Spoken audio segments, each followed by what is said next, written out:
Welcome to Sleepy Love Tales, soothing romantic stories to help you relax and fall asleep. Let us know where you're listening from in the comments.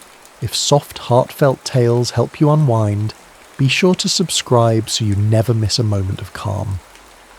Now, let's begin tonight's story. The Tulip Garden at Pau. The town of Pau, nestled in the green foothills of the Pyrenees, was a place prescribed for convalescents. In the 1850s, it was a haven for the English and American constitutions deemed too delicate for their native climates. The air, redolent with the scent of pine, and the first shy blossoms of spring was itself a tonic, administered on elegant boulevards and in the manicured gardens of the thermal baths. It was a town of quiet routines and gentle whispers, where life was lived in the slow, restorative rhythm of a resting heartbeat. Into this sun-drenched sanatorium came Lillian Montgomery, a New York heiress whose fragility was not merely a matter of social convention. The city's oppressive social demands had left her genuinely exhausted, a delicate porcelain doll whose painted smile concealed a deep-seated weariness. Sent abroad under the stern counsel of her physician, she moved through the genteel expatriate society of Pau with a practiced, quiet elegance, her vulnerability a closely guarded secret. She was a study in muted colours, a pale watercolour in a world of vibrant oils. Professor Theo Mercer, on the other hand, was a man of sharp lines and stark contrasts. A handsome American intellectual, he had exiled himself from a nation he believed had traded its soul for a gilded cage. His days were spent in long, solitary walks through the Pyrenean hills, his keen mind dissecting the philosophies of the ages. His nights were a secret rebellion, filled with the scratching of a pen as he composed fierce, anonymous critiques of the very society from which he had fled. A melancholic air clung to him like the mountain mist, a stark counterpoint to the town's placid sunshine. Their first encounter was as unexpected as a summer shower on a clear day. A persistent drizzle had driven the residents of Pau indoors, and the local bookshop, a cosy haven of leather and paper, was filled with the scent of old books and damp wool. Lillian, seeking refuge from the cloying solicitude of her chaperone, sought solace in the quiet companionship of poetry. She reached for a slim volume of verse, bound in worn green leather, her gloved fingers brushing against the spine. At the same instant, another hand reached for the same book. Their fingers touched, a fleeting electric contact that sent a jolt through the polite, formal world of Pau. The quiet bookshop, with its hushed whispers and the gentle patter of rain against the window panes, seemed to recede, leaving them in a bubble of intense, unspoken awareness. Lillian looked up, startled, into the most intense eyes she had ever seen. They were the colour of a stormy sea, deep and turbulent, and they held a gaze that seemed to strip away the carefully constructed layers of her composure. She felt a blush rise to her cheeks, a warmth that had nothing to do with the shop's small stove. Theo, for his part, was equally taken aback. He had expected to see one of the town's insipid socialites, her face a mask of polite indifference. Instead, he saw a woman whose eyes held a profound sadness, a vulnerability that resonated with the lonely ache in his own soul. He saw not the New York heiress, but the fragile, yearning woman beneath. For a long moment they stood there, their hands hovering over the book, the unspoken connection crackling between them. The world of Pau, with its carefully measured doses of propriety and politeness, had been momentarily suspended. In its place was a spark of something raw and real, a connection that defied the town's placid conventions. "I beg your pardon," Theo said, his voice a low, resonant baritone that sent a shiver down Lillian's spine. He withdrew his hand, though his eyes remained fixed on hers. "No, please," Lillian replied, her voice barely a whisper. "You saw it first." He smiled, a slow, sad smile that did not quite reach his eyes.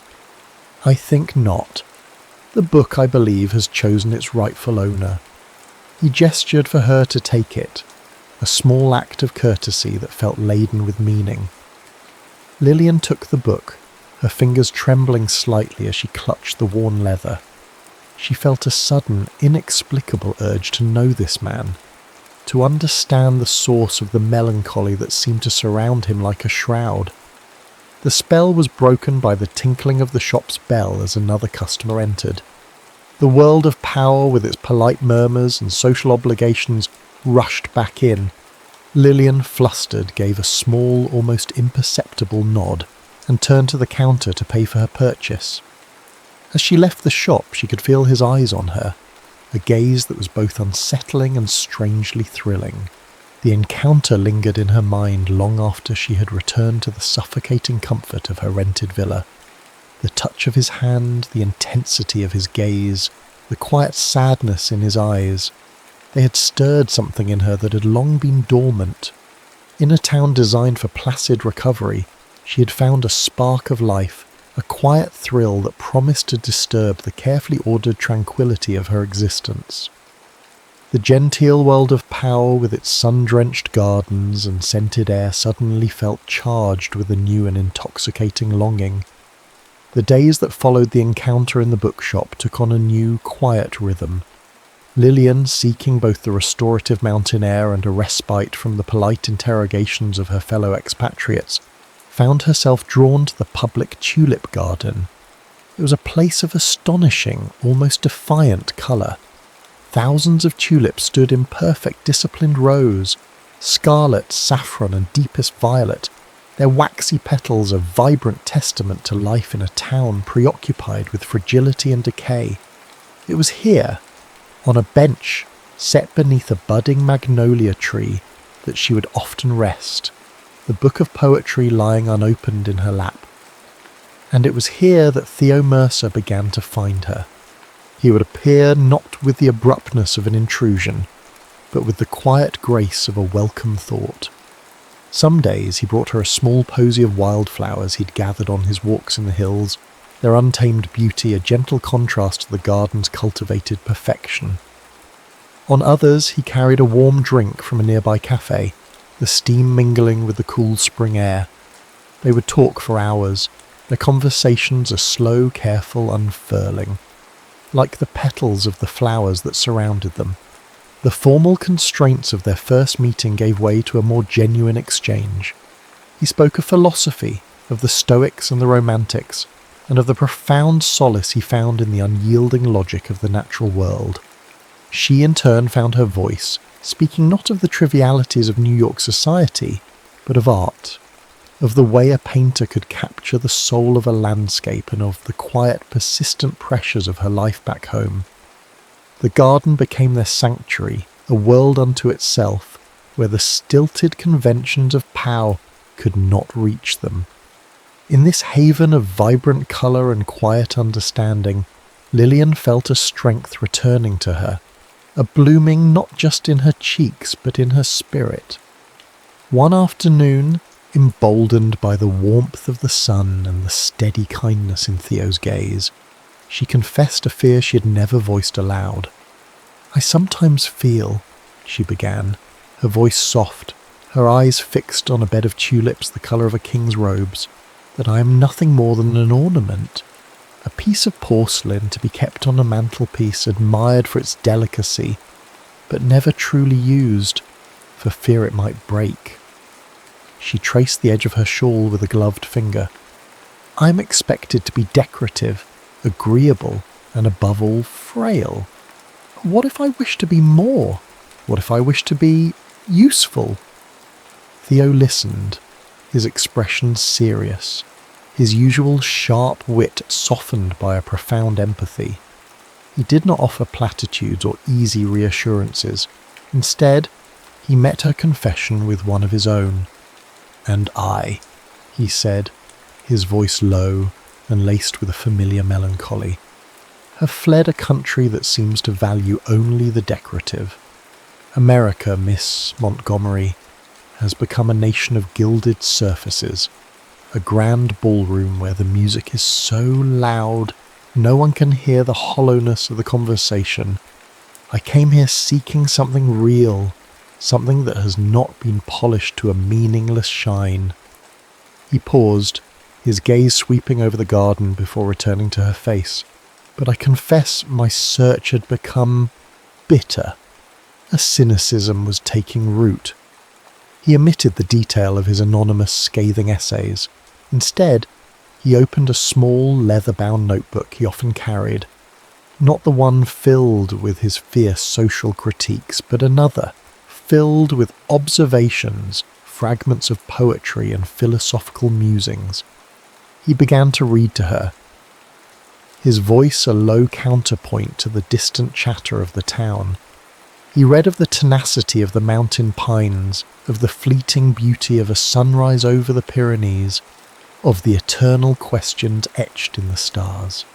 In his words, Lillian heard not the cynic but the romantic, the idealist who had been wounded by the world but had not yet surrendered his belief in its capacity for beauty. With each shared confidence, with every passing hour spent in their floral sanctuary, the space between them shrank.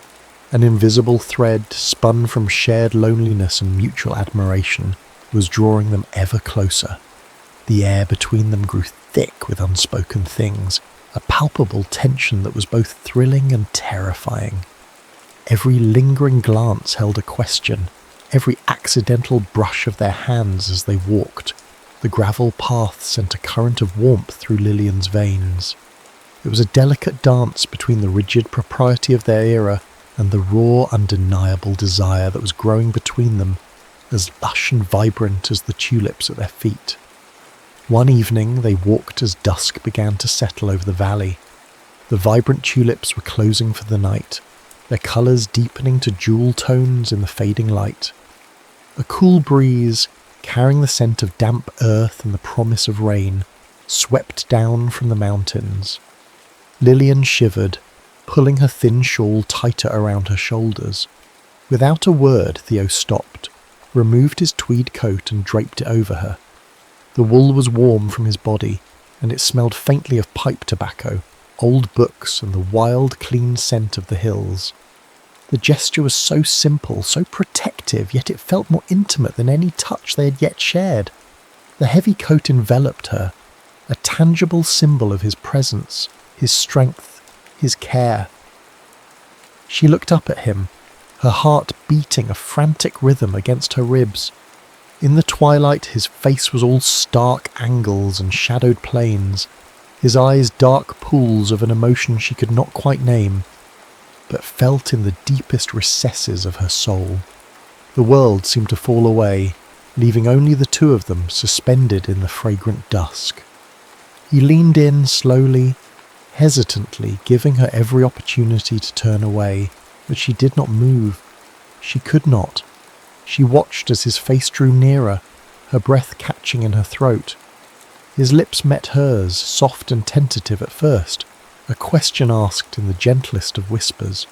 She answered with a sigh, a yielding, and the kiss deepened, a slow, sweet exploration. It was a kiss full of all the things they had not yet dared to say, a taste of shared solitude, a hint of future solace, a promise of a spring that was only just beginning to bloom. When he finally drew back, the world rushed in again, but it was changed, irrevocably altered by the soft, silent promise that had just been sealed on their lips. The quiet intimacy of the Tulip Garden, the hesitant warmth of that first kiss, had acted as a more potent tonic than any prescribed by Lillian's physician. A new vitality coursed through her, sharpening her senses and clearing the fog of weariness that had clouded her mind for so long. As her physical strength grew, so too did a nascent intellectual confidence. The decorative porcelain doll was discovering she was made of sterner stuff. This burgeoning strength sought an outlet. One afternoon, while perusing the town's English-language newspaper, the Pyrenean Post, Lillian found herself increasingly frustrated by the paper's rather vapid society columns. During a chance meeting with its editor, a kindly silver-haired gentleman named Mr. Albright, she voiced her opinion that the expatriate community was capable of more profound discourse. Intrigued by her quiet intelligence, he he encouraged her to contribute a piece of her own. "An anonymous letter to the editor, perhaps?" he suggested with a twinkle in his eye. "On a subject of consequence." The idea took root. Lillian began to write, her pen flying across the page with a newfound sense of purpose. She wrote under the simple pseudonym A Lady, defending the society Theo so readily dismissed. She did not ignore its frivolities, but argued for its capacity for grace, for the subtle codes of kindness that underpinned its formal structures, for the genuine solace many found in its predictable rhythms. She was not defending a gilded cage, but a flawed yet familiar home. Her column became a weekly feature, sparking lively debate among the paper's readership. Then one week, the Post published a guest essay by an author known only as Cynicus. The piece, titled On the Hollow Hearts of the Leisure Class, was a masterpiece of savage wit and elegant prose. It dissected the lives of the wealthy convalescents in power with a surgeon's precision, exposing the vanity, the hypocrisy, and the profound, soul-deep boredom that lay beneath their polished veneer. It was brilliant, it was merciless, and to Lillian it felt like a betrayal of some unspoken truce with humanity. Stung by its cruelty, she penned her most passionate response yet, arguing that to judge life by its surface was a greater folly than to live one of frivolity. She critiqued the author's cold detachment, suggesting that such a bitter heart could never comprehend the quiet courage it took for some just to endure. She did not know that she was arguing with the man who held her own heart in his hands. The source of that devastating knowledge came, as it so often does, in the form of a casual poisoned dart, delivered by a mutual acquaintance. Mrs. Davies, a woman whose position as a social arbiter had been subtly threatened by Lillian's quiet grace and Theo's pointed lack of interest in her, saw her opportunity. During a small afternoon tea, she steered the conversation to the town's latest literary sparring match. "My dear Lillian," she began, her voice dripping with false sweetness, "your columns are the talk of Pow. Such deceit. You've quite put that dreadful Cynicus in his place." She leaned in conspiratorially. "Though I suppose it must be rather awkward for you, arguing so publicly with your dear Professor Mercer."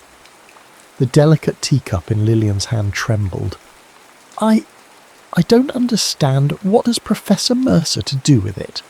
Mrs. Davies feigned a gasp, her eyes wide with malicious delight. "Oh, my dear girl, you didn't know. It is the worst-kept secret in Pow. Theo Mercer is Cynicus, has been for years." The world tilted on its axis. The polite chatter of the drawing-room faded to a dull roar in Lillian's ears. Every kind word Theo had spoken, every shared confidence, every moment in their sunlit garden sanctuary was instantly recast in a harsh, cynical light. It was not a shared search for truth. It was research. Her confession of feeling like a fragile ornament was not a moment of intimacy. It was an anecdote for his next scathing piece.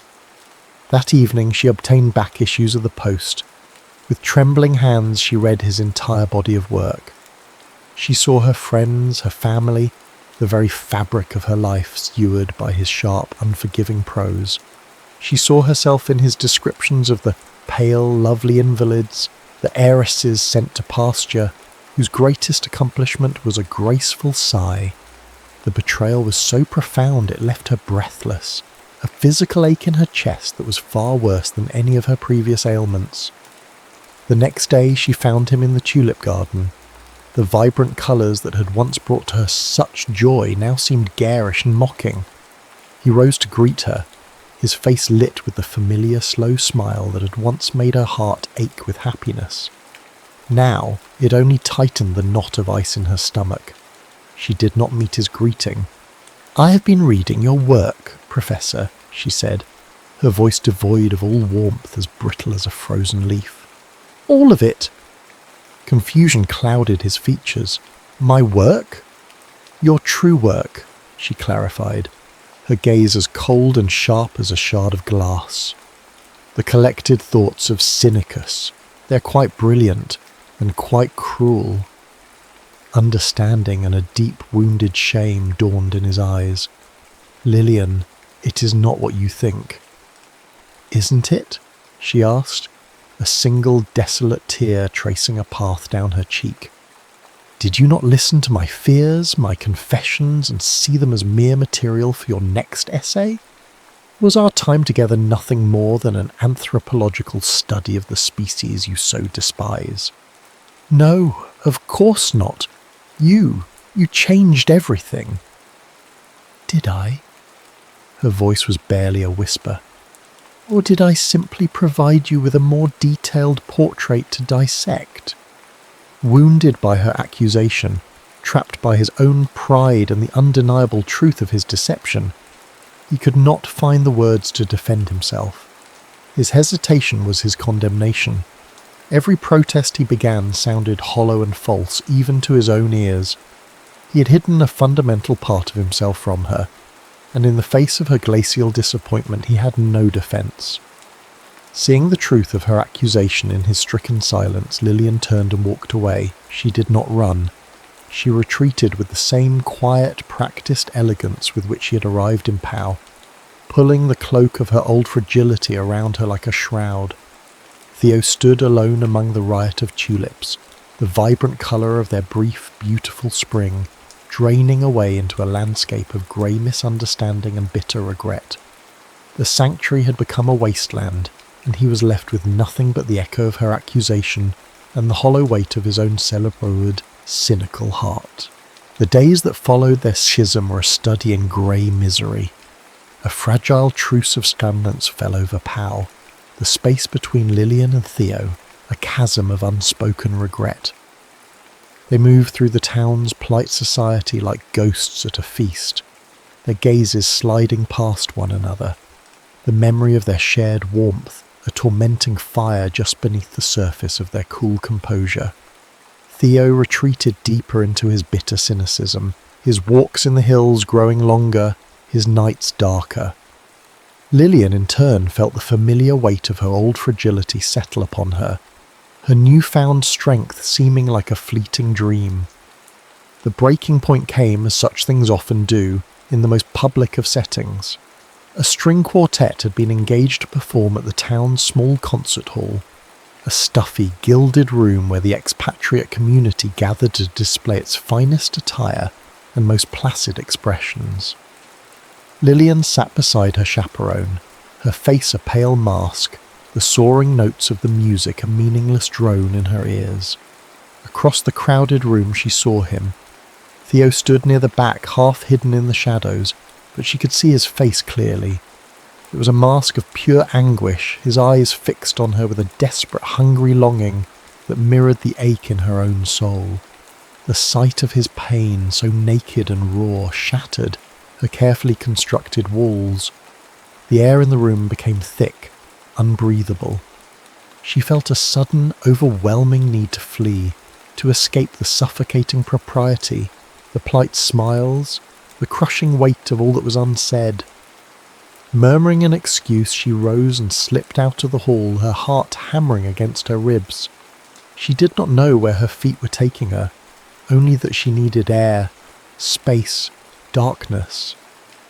She found herself on the familiar gravel path leading to the Tulip Garden. The sky above was a bruised, turbulent purple, the wind tearing through the trees with a restless moan. The neat rows of tulips were a chaotic blur in the gloom, their petals thrashed by the gusts. It was no longer a sanctuary, but a reflection of the tempest in her heart. She heard footsteps behind her, quick and urgent on the gravel. She knew, without turning, that it was him. "Lillian, wait!" She stopped, but did not face him. "There is nothing more to say." "There is everything to say," he countered, his voice raw, stripped of its usual intellectual irony. He came to stand before her, forcing her to look at him. The wind whipped a strand of hair across her face, and he resisted the desperate urge to reach out and brush it away. "You deceived me," she said, her voice trembling. "You used me. I hid from you," he confessed, his own voice breaking. "Because I was a coward. I have spent my life sharpening my intellect into a weapon, a shield to keep the world at bay. I saw ugliness and hypocrisy, and I named it, and I thought that made me superior. And then I met you." His gaze was searing, burning away all pretense. "You were not my subject, Lillian. You were my salvation. You were this impossible, beautiful thing that walked into my grey world and made me question everything. You made me want to believe in the goodness I had so long dismissed, and it terrified me. To write those things was to keep you at a distance, to put you in a category I could understand, because to admit what I truly felt for you, it meant laying down my shield, and I did not know how." A tear, hot and sharp, escaped her eye. "And what of me, Theo? Do you think it is easy to live as a porcelain doll? To feel a mind, a heart, a passion stirring inside, and to be told constantly to be quiet, to be still, to be less? You accused my world of being hollow, but you hid your own heart away as if it were a shameful secret." "Because it was!" he cried out, the words torn from him. "It was a bitter, useless thing until you gave it a reason to beat again." The raw honesty of his words, the sheer, desperate pain in his voice broke through the last of her defences. The storm that had been brewing in the sky and in their souls finally broke. A fat drop of rain landed on her cheek, mingling with her tear, then another and another. The heavens opened, and a torrential downpour descended upon them, soaking them to the skin in seconds. The argument dissolved. Words were no longer enough. With a shared cry of anguish and longing, they fell into each other's arms, a desperate, clinging embrace that was both a battle and a surrender. His lips found hers, not with the gentle hesitation of their first kiss, but with a fierce, hungry possession, a claiming. She answered with equal fire, her fingers tangling in his wet hair, pulling him closer. The cold rain was a fire on their skin, washing away the pride and the pain, leaving only the raw, undeniable truth of their need for one another. "My rooms," he gasped against her mouth. "They are nearby." He took her hand and they ran, laughing and crying, through the now empty streets of Pau, the storm their only witness. His rooms were a comfortable chaos of books and papers, lit by the flickering golden glow of a fireplace he must have lit before leaving for the concert. The scent of old paper, burning wood, and the rain on their clothes filled the air. He knelt before the hearth, adding another log, and the flames leaped up, casting dancing shadows on the walls.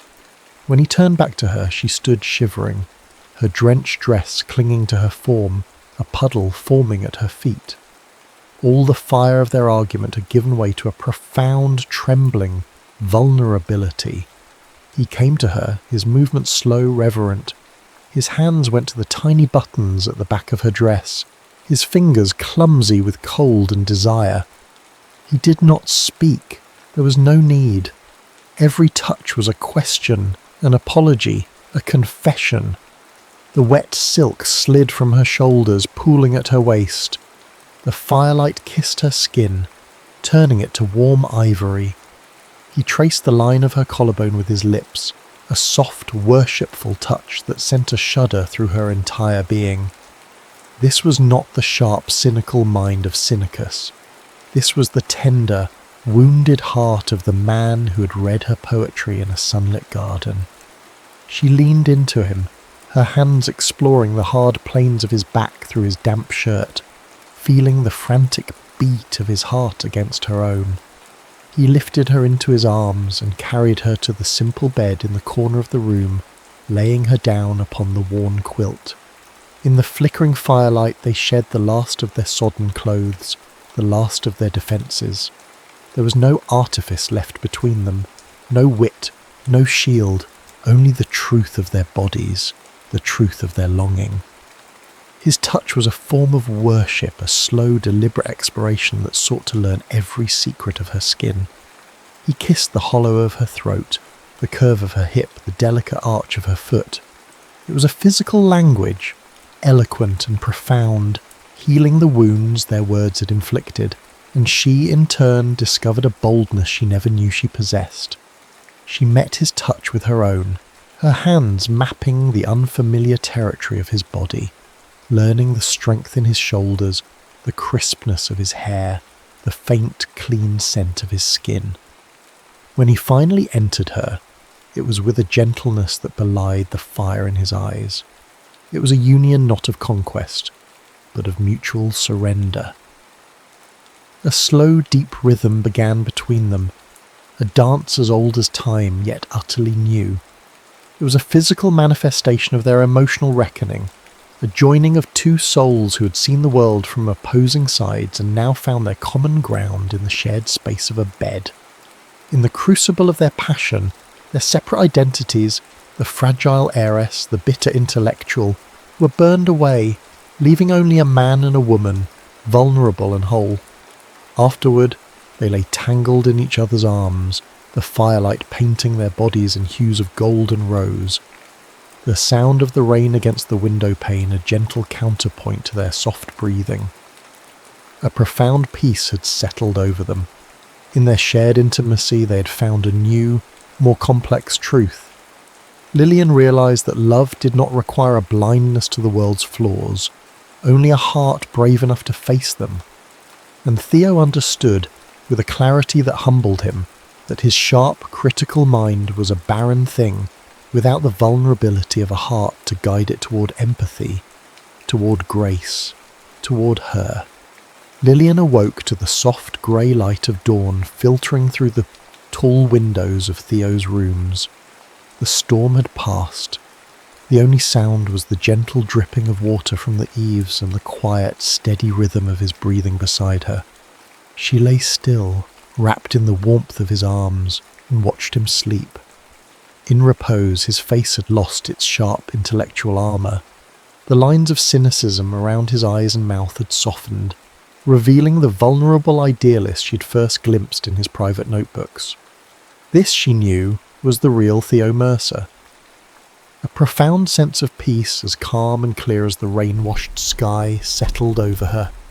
The turmoil of the past weeks, the hurt, the pride, the misunderstanding, it had all been a violent storm necessary to clear the air, to wash away the facades they had both hidden behind.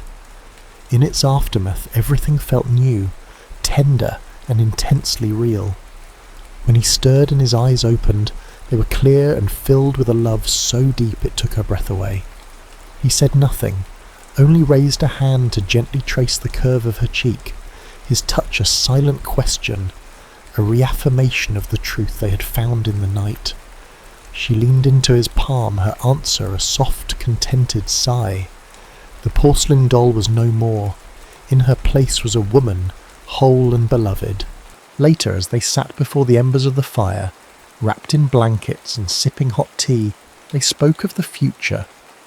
The question of her return to New York hung in the air, no longer a foregone conclusion, but a choice to be made. "They will be expecting me back," Lillian said quietly, staring into the glowing coals. Back to the drawing rooms, the endless calls, the carefully arranged life that has been set out for me since birth. "Is it the life you want?" Theo asked, his voice gentle. She looked at him, her gaze direct and unwavering. "It is a beautiful cage, but I have learned that I was not meant for cages. I want a life of consequence, of purpose, even if it is a small one." She smiled, a real radiant smile that transformed her face. "I want to write and to think and to argue with a brilliant, cynical man until he admits that the world is not entirely without hope." And so the decision was made. A letter was dispatched to her family in New York, a polite but firm declaration of her intent to remain in Pau. It would cause a scandal, of course, a flurry of whispers behind gloved hands, but Lillian found she no longer cared. She had chosen a life of honesty with the man she loved, and the judgment of a world she had left behind seemed as distant and insignificant as the stars. True to his own transformation, Theo found a new voice. He continued to write, but the bitter, detached prose of Cynicus was gone. In its place was a style tempered with empathy, a critique guided not by anger, but by a deep and abiding love for humanity in all its flawed glory. He wrote of the quiet courage of ordinary lives, of the beauty that persists in unexpected places, and of the transformative power of love. 6 months later, his first book of essays was published, not anonymously but under his own name, Theodore Mercer.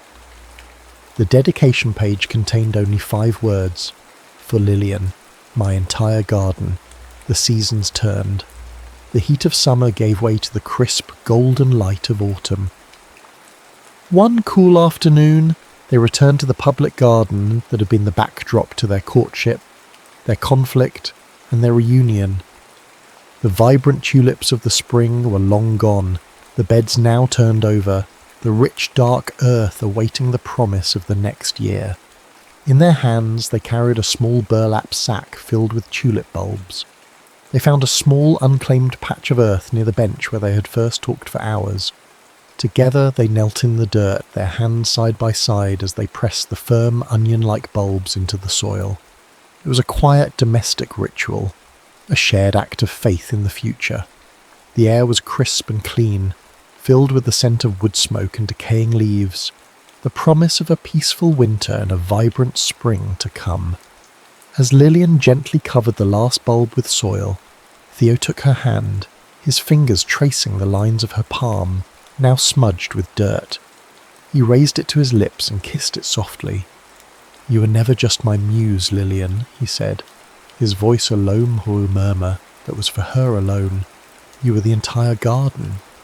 She looked up at him, her heart so full it felt as though it might burst. The handsome, melancholic professor she had met in a dusty bookshop had found his way out of the shadows, and the fragile heiress had found the strength to bloom. He leaned in and kissed her. It was not the hesitant, questioning kiss of their beginning, nor the desperate, fiery kiss of their reckoning. This was a kiss of deep, abiding peace, a kiss that held the quiet comfort of shared mornings, the warmth of a hand to hold in the twilight, the steadfast promise of 1,000 more seasons to come. It was the kiss of a love that had weathered its storm and was now finally ready to put down roots and grow.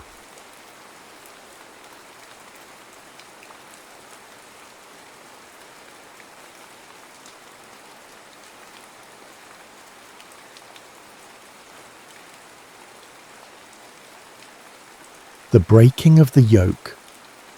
The air in Lancaster County was a thick, living thing, woven from the sacred and the profane, the sweetness of alfalfa curing in the sun, the sharp ammonia of the chicken coop, the dark, rich breath of newly turned earth. It was a perfume of ceaseless labour, of a life yoked to the seasons and to God. White farmhouses and grey monolithic barns stood stark against the rolling green hills, their lines clean and severe, like a declaration of faith rendered in wood and stone.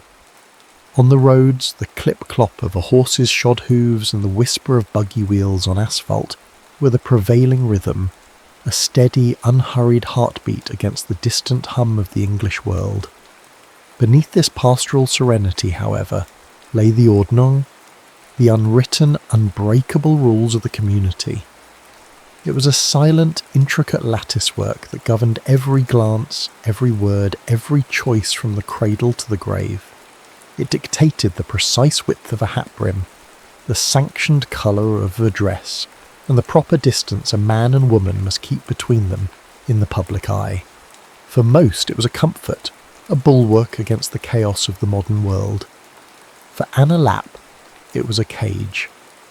At 24, Anna had the quiet grace of a wilting flower. Her shoulders curved slightly inward as if to protect a fragile, flickering light within. Her face, framed by the starched white of her prayer cap, was a study in placid obedience, but her eyes, the colour of a summer storm cloud, held a restlessness that felt to her like a mortal sin.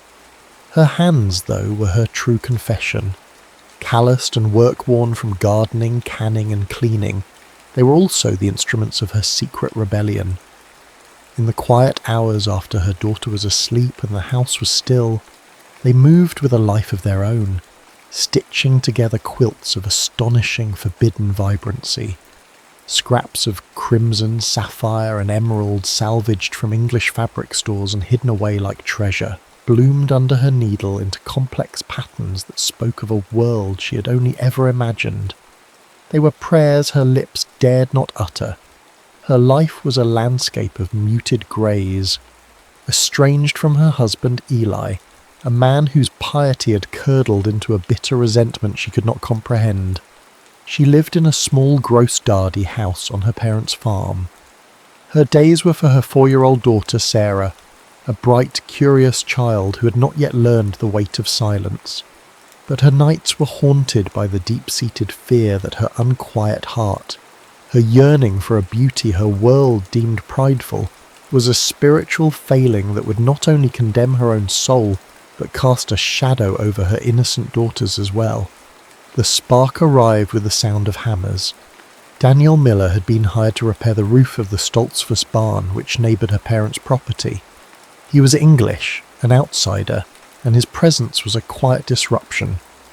His truck, a dusty Ford the colour of rust, seemed an alien creature parked beside the neat rows of corn. The men of the community kept a polite professional distance from him, but Anna found her gaze drawn to him against her will. He moved with an easy, unhurried confidence, his body lean and strong under a plain cotton t-shirt. There was a calmness in his hands as he worked the wood, a respect for the craft that the Amish men understood, even if they did not understand him. As was the custom, Anna was tasked with bringing water to the workers at mid-morning. She carried the tin bucket and a stack of cups, her plain grey dress whispering against the grass. The sun was high, beating down on the dusty yard, and the air shimmered with heat. The Amish men took their water with a nod and a murmured, "Dankie." Daniel, however, wiped the sweat from his brow with the back of his arm and turned to her. His eyes were a clear, startling hazel, and they met hers directly, without the customary dip of modesty. "Thank you, ma'am," he said, his voice a low, pleasant rumble. He gave her a smile, not a polite twitch of the lips, but a genuine, unreserved expression that reached his eyes and seemed to light them from within. It was a simple, common courtesy, yet it struck Anna with the force of a revelation. In her world, a man did not smile at another man's wife with such open, uncomplicated warmth. The moment was over in a second, but it left an imprint on her, a tiny spot of warmth in the cool, shaded landscape of her heart. Later that week, the heat broke in a glorious, sun-drenched afternoon. Anna was weeding her vegetable garden while Sarah played nearby, chattering to a family of small, crudely carved wooden dolls her grandfather had made for her. Anna was lost in the rhythm of the work, her hands in the warm soil, when she saw Daniel walking across the field that separated the two properties. Her heart gave a foolish, betraying little leap. He stopped at the edge of her garden, holding something in his large, capable hand. "Excuse me," he said, his voice carrying easily on the still air. "I think your little one might have lost this." He opened his hand. Lying in his palm was one of Sarah's dolls, a little wooden woman with a painted-on apron. Sarah must have dropped it on one of her wanderings. "Oh," Anna said, her own voice sounding thin and breathless. She wiped her hands on her apron and stepped forward.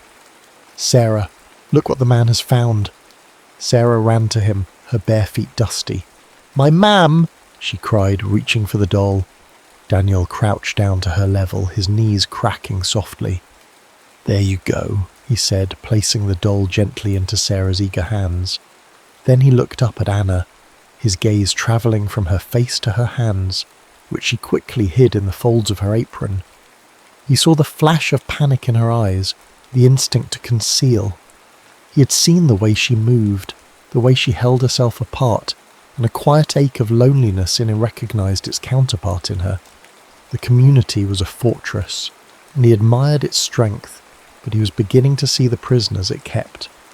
"You have a good piece of land here," he said, his gaze sweeping over the neat rows of beans and tomatoes. It was a neutral, safe observation, a bridge thrown across the chasm of their two worlds. "God has been good to us," she replied, the rote, practised answer of her people. but he heard the hesitation, the faint tremor beneath the stock phrase. He stood, and for a moment they were simply a man and a woman standing in the golden light of a Pennsylvania afternoon. He gave her another of those small transforming smiles and a slight nod, then turned and walked back toward the sounds of his work. Anna watched him go, her hand pressed to her chest where her heart was beating a strange, new and terrifying rhythm. It was just a return doll, a simple kindness. But his gentle hands, the quiet respect in his eyes, had made it feel like a profound and intimate gift. The repair of the Stoltzfus roof stretched from days into weeks. A section of the main beam, it turned out, was rotten, and the work became more intricate. For Anna, Daniel's continued presence became a silent feature of her daily landscape, a fixed point of warmth in the periphery of her vision. He fell into a quiet routine, taking his lunch under the shade of a large maple that bordered her family's property, not far from where Sarah often played. He never intruded, never presumed, yet his proximity was a constant shimmering awareness. He spoke to Anna mostly through the innocent conduit of her daughter. "That's a fine tower of stones you're building there, Sarah," he might call out, his voice calm and steady. And when Anna would look up from her mending on the porch, he would meet her eyes for a fleeting second, a silent acknowledgement passing between them. He asked Sarah about the names of her dolls, admired the dandelions she picked, and listened to her rambling stories with a patience that tightened Anna's throat. Through Sarah he learned of the flowers Anna tended with such care, the name she had for the barn cats, the particular sweetness of the wild strawberries that grew by the fence. One afternoon he sat carving a small block of pine as he ate his sandwich. Sarah watched, mesmerised, as a shape began to emerge from the formless wood under the deft strokes of his knife. At the end of his break he walked over to the fence. "A gift for a hard-working girl," he said, offering the small carving to Sarah. It was a bird, its head cocked, its tiny form so exquisitely detailed that it seemed it might draw breath and sing. Sarah gasped with delight. Anna, compelled to politeness, came forward to thank him. As Sarah reached for the bird, Daniel's fingers, dusty with sawdust and warm from the sun, brushed against Anna's own. It was the briefest of contact, skin against skin, but a jolt, stark and brilliant as lightning, shot up her arm. She snatched her hand back as if burned. He pulled his away just as quickly, his hazel eyes widening with a shared shock. They both stood frozen, breathless, the air between them suddenly thick and heavy. The unspoken rules of her world, the absolute prohibition of such a touch between a married woman and a man not her husband, crashed down around them. It was a shocking, terrifying violation, and in its aftermath a new and dangerous intimacy was born. The rains came the following week, a steady grey drumming that turned the fields to mud and confined everyone indoors. The downpour caught Anna returning from the chicken coop, and she took shelter in the barn where Daniel was packing up his tools. The scent of sawdust and petrichor, rain on dry hay, filling the cavernous space. The sound of the storm on the tin roof created a world apart, an isolated bubble of sound and shadow. "It's coming down hard," he said, his voice quiet in the echoing space. "Yeah, the fields need it," she replied, clutching her empty egg basket. She should have run through the rain back to the house, but she found herself rooted to the spot, held there by a strange inertia. He watched her for a moment, the dim light catching the stray strands of pale blonde hair escaping her cap. "Sarah tells me you make quilts." The words were so unexpected they startled her. She clutched the basket tighter. Yes, it is a useful skill." She said they were full of colours, like a garden after a rain. Anna's breath hitched. Her quilts were her secret heart, the one place she was wholly herself. To have them spoken of, especially by him, felt like being laid bare. Shame and a wild, defiant pride warred within her. He must have seen the conflict in her face. "I'd like to see one sometime," he said gently. "I appreciate fine handiwork." It was the way he said it, not with curiosity, but with a craftsman's respect. Something in her, a lock that had been rusted shut for years, began to give way. The risk was enormous, a clear violation of the spirit of the rules, if not the letter. But the need to be seen, truly seen, was a force more powerful than fear. "Wait here," she whispered, her voice barely audible over the drumming rain. Before she could lose her nerve, she set down her basket and ran from the shelter of the barn out into the downpour. The rain was cool on her face and plastered the thin fabric of her dress to her shoulders as she darted into the small gross-dardy house. Daniel watched her go, a knot of anticipation and concern tightening in his chest. A moment later she emerged, running back with something large and bundled in her arms, shielding it from the worst of the rain with her own body. She came back into the barn, breathless, her cheeks flushed and tiny droplets clinging to her eyelashes. She was holding a rolled quilt, clutched to her chest like a child. In the dusty, golden light filtering through the high barn window, with the grey sheet of rain as a backdrop, she looked like a figure from a painting. Her hands trembled as she found a clear space on a low stack of hay bales. With a deep breath, she unrolled the quilt. In the rustic dimness of the barn, the quilt was a shout of defiance. It was a log cabin pattern, traditional in its bones, but the colours were a riot of emotion. Deep burgundies bled into violet. Squares of brilliant saffron yellow stood beside patches of forest green and a blue so deep it was almost black. The vibrant living thing seemed to pulse with a light of its own against the muted tones of old wood and dry hay. It was the story of her own soul, of its sorrows and its secret incandescent joys. She waited for his judgment, for the quiet disapproval she expected from anyone who saw such a prideful display. Daniel said nothing for a long time. He reached out a hand not to touch the fabric, but to hover just above it, as if feeling its warmth, its energy. He saw the thousands of tiny, perfect stitches, the precision of the geometry. But more than that, he saw the spirit behind it. He did not see a transgression. He saw a caged artist singing her heart out in the only way she knew how. He finally raised his eyes to hers. They were full of a profound and aching understanding. "You have a beautiful soul, Anna," he said, and the words were a quiet confession, an absolution that went far beyond the quilt. They settled into the deepest part of her, soothing a wound she hadn't known she carried. In sharing her art, she had shared her very self, an act of supreme vulnerability and trust, and he had not turned away. A few days later, as dusk began to bleed purple and gold across the horizon, one of the young heifers wandered off.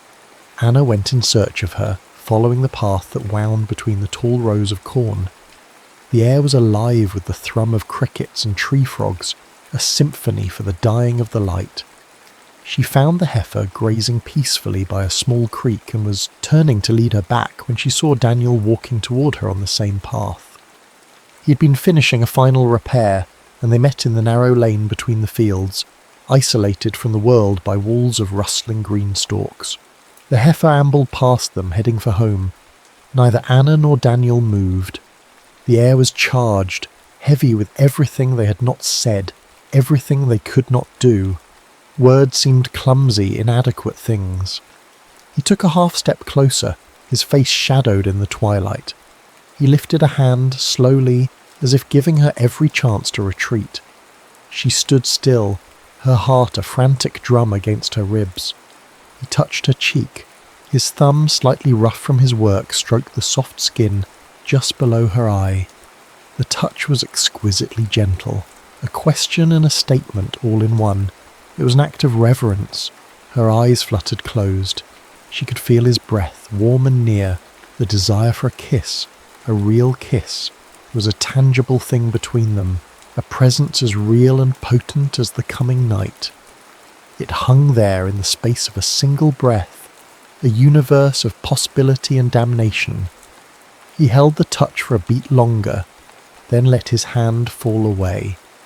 Neither of them had dared to take that final irrevocable step, but the line had been crossed all the same. They stood in the gathering darkness, bound by a shared restraint that was its own form of torture, a slow-burning fire of longing that threatened to consume them both. The fragile, secret world that Anna and Daniel had built began to fray at the edges, then unravel with terrifying speed. The catalyst was her husband, Eli.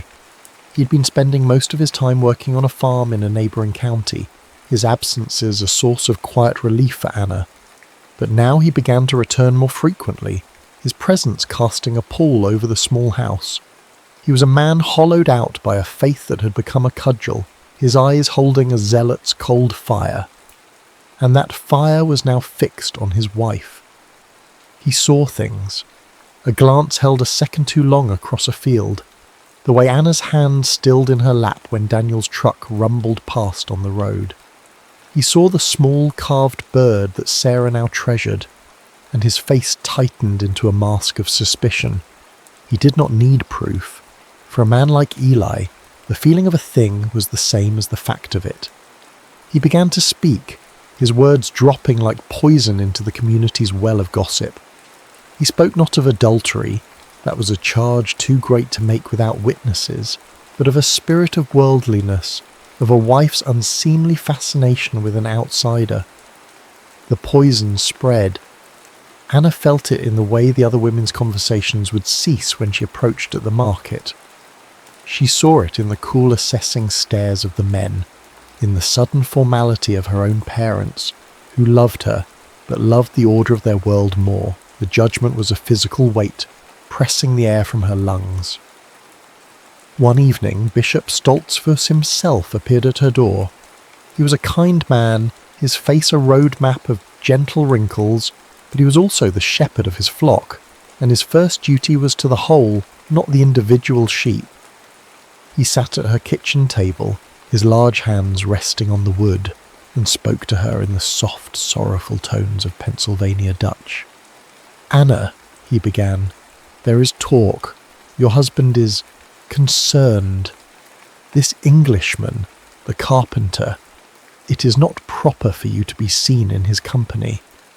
"I have done nothing," she whispered, her hands clenched in her lap. "I bring the men water. I tend my garden.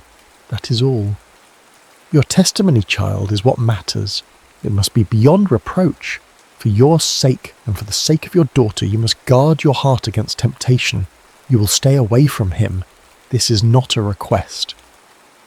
The words were a death sentence to the small, hopeful thing that had begun to grow in her heart.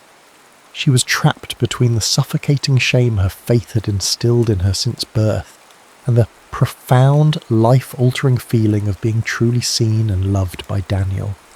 The fear of the Maidung, the shunning, was a primal terror. To be shunned was to become a ghost, invisible and unheard, a social and spiritual death from which there was no recovery. It was the complete loss of self, of family, of God, and so she obeyed. She built a wall around her heart, stone by painful stone. When Daniel was near, she herded Sarah inside. She took a different path to the mailbox, avoiding the sight of the barn. If their paths did cross, she would fix her eyes on the ground, her face a mask of cold piety, and walk past him without a word. Daniel was bewildered.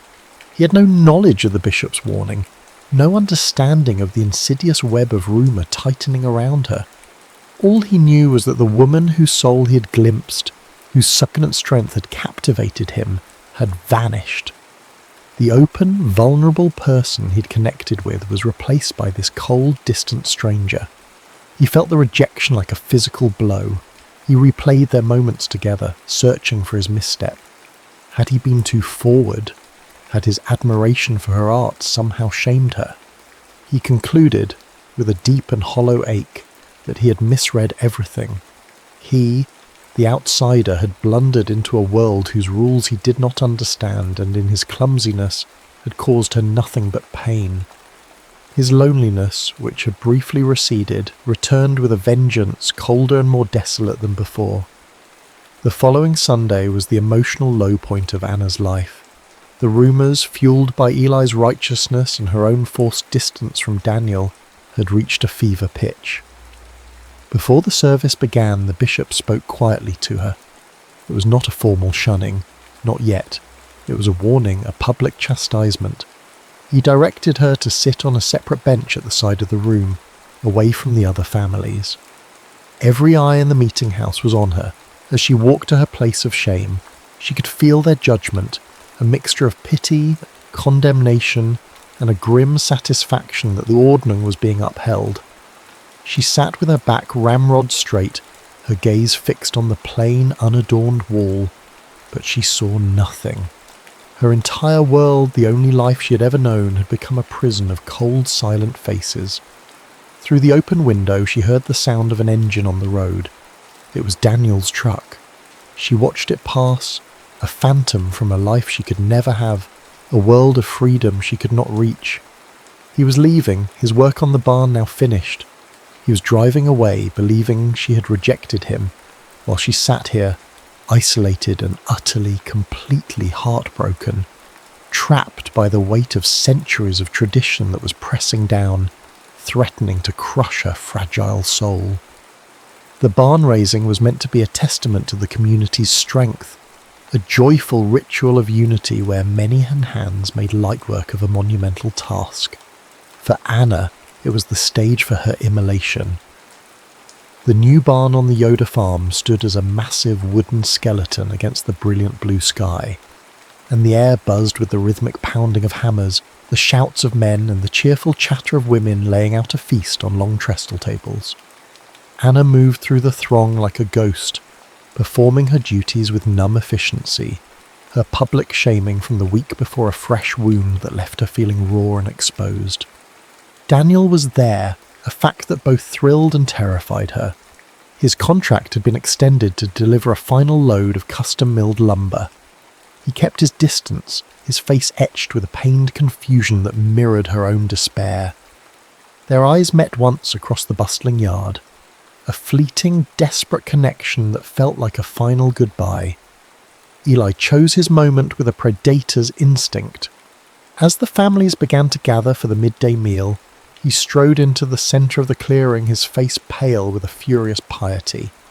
He pointed a trembling finger at Anna. "This woman!" he shouted, his voice cracking with emotion. The hammering stopped. A shocked silence fell over the crowd. "She stands among us, but her heart is with the outsider. She shames my name, she shames our family, she shames this community with her whorish thoughts." A collective gasp rippled through the onlookers. Public accusations of this magnitude were almost unheard of. Anna stood frozen, the blood draining from her face. She felt hundreds of eyes on her, stripping her bare. Daniel, who'd been loading straps by his truck, dropped what he was doing and started forward. He didn't run. He walked with a steady, deliberate pace that was somehow more menacing than any sprint. He stopped a few feet from Eli, his body a solid wall between him and Anna. "That's enough," Daniel said, his voice low and dangerously calm. "Leave her alone." "You will not speak here, Englishman," an elder warned, stepping forward. But it was Anna who silenced them all. Something inside her, the part of her that had endured in silence, the part that had stitched her vibrant soul into secret patterns, finally broke its yoke. She lifted her chin, and though her body trembled, her voice, when it came, was clear and resonant, cutting through the heavy air. She looked not at her husband, the source of her immediate pain, but past him, to Bishop Stoltzfus, the arbiter of her world. "He is wrong," she said. The crowd leaned in, straining to hear. "I have not shamed my vows with my body." She paused, taking a deep, shuddering breath, gathering all the courage she possessed. "But in my heart," her gaze flicked to Daniel, a look of raw, unadorned love. In my heart, I love Vivan, and I will not lie to God by denying it. The confession hung in the air, audacious and irrevocable. It was a sin, a defiance, and a declaration of freedom all at once. The bishop's kind face hardened with sorrow and the unyielding weight of his duty. He raised a hand, and the judgment was passed without trial, for her own lips had condemned her. Meidung, he declared, the single word sealing her fate. Anna was officially shunned. The effect was instantaneous and brutal. Her mother, who was standing nearby, let out a choked sob and turned her back. Her father's face became a mask of stone. The people she had known her entire life, the faces that had populated her world since birth, dissolved into a gallery of strangers. They turned away one by one, rendering her invisible. In that moment of absolute social annihilation, as her universe collapsed into a void of her own making, she felt a hand slide into hers. It was Daniel. He stood beside her, his grip firm and unwavering, a solitary anchor in the wreckage. Her act of defiance had been her ruin, but in his steadfast presence, she knew it was also her salvation. He led her through the parting crowd, which shuffled away as if she carried a plague. He helped her into the cab of his truck, then went to fetch a stunned and silent Sarah, lifting the child into Anna's lap. He did not ask where to go, he simply drove, leaving the community, her life, and all she had ever known beyond in a cloud of dust. He took them to a small, simple house on the edge of the nearest town, a place he must have hastily rented that morning, sensing that the day held a terrible potential. The house was sparsely furnished, smelling of dust and disuse, but it was a sanctuary. Once inside, with the door closed against the judging eyes of the world, the shock that had held Anna rigid began to give way. A storm of grief, fear, and a terrifying, exhilarating freedom broke over her.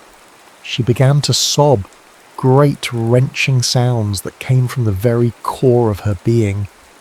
Daniel didn't offer platitudes or useless comforts. He simply pulled her into his arms and held her, absorbing the tremors that racked her body. He held her until the storm passed, until only shuddering breaths remained.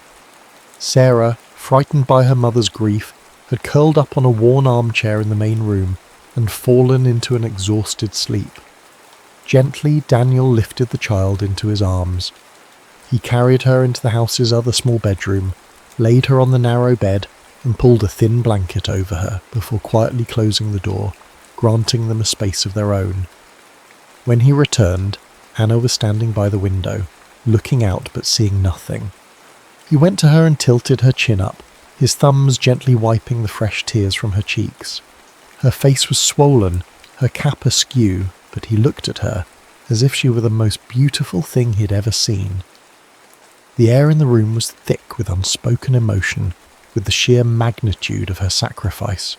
"Anna," he whispered, his voice hoarse. And then their restraint, held taut for so many weeks, finally shattered.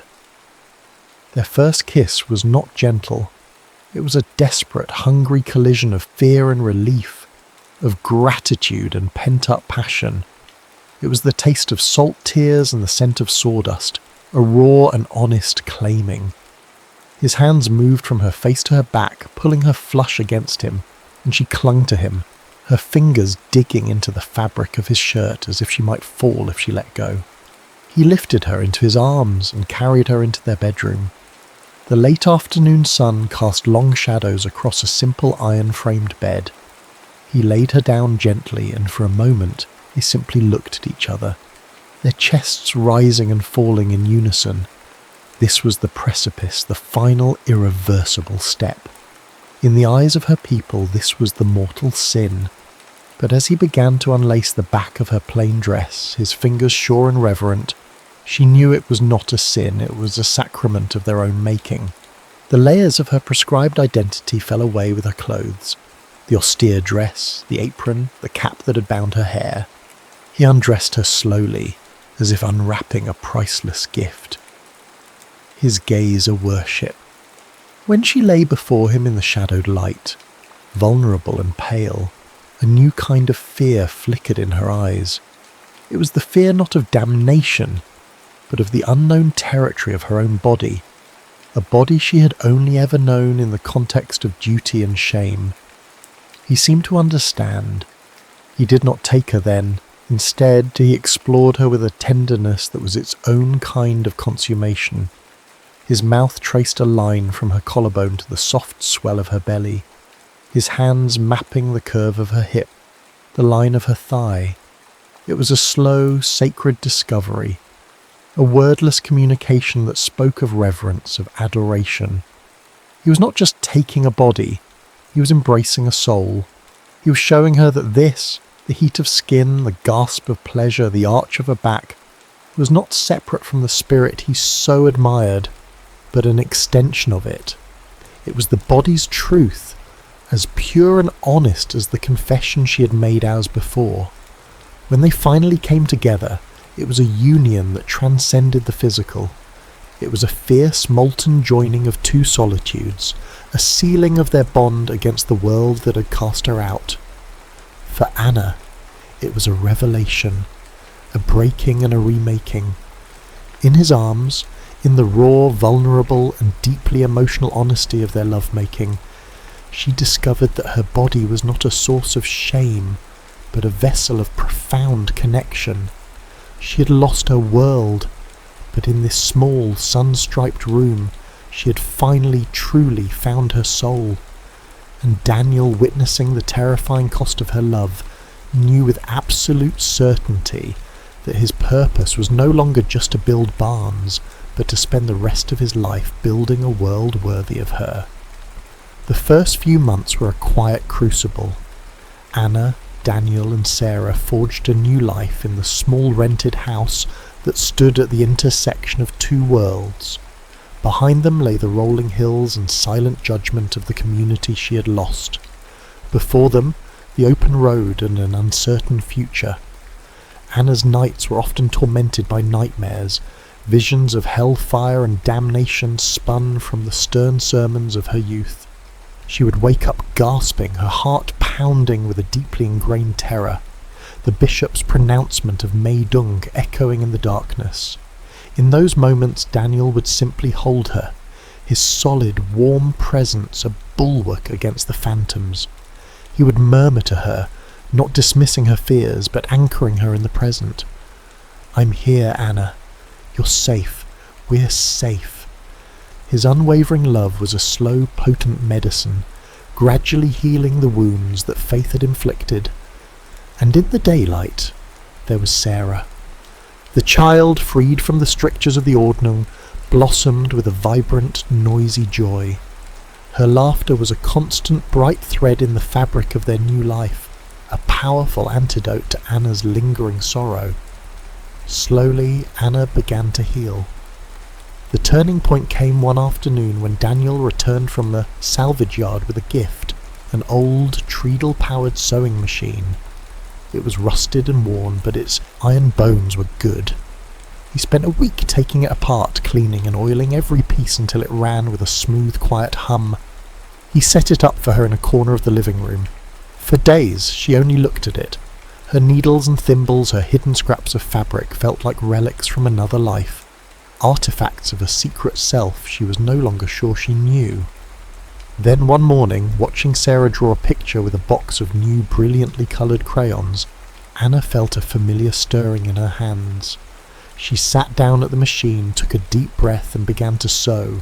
She did not quilt in secret now. She worked openly in the light of the main room, with Sarah playing at her feet. She started with the traditional patterns she knew by heart. The lone star, the drunkard's path, the double wedding ring, the geometric purity that was her heritage, but she rendered them in a palette that told the story of her journey. The stark black and white of her former life was still there, providing structure and line, but now it was shot through with the impossible colours of her rebellion and her release. The deep, passionate burgundy of her first confession in the barn, the hopeful, sun-drenched yellow of a new morning, the calm, steady hazel of Daniel's eyes. Her quilts were no longer just a private expression, they were a chronicle.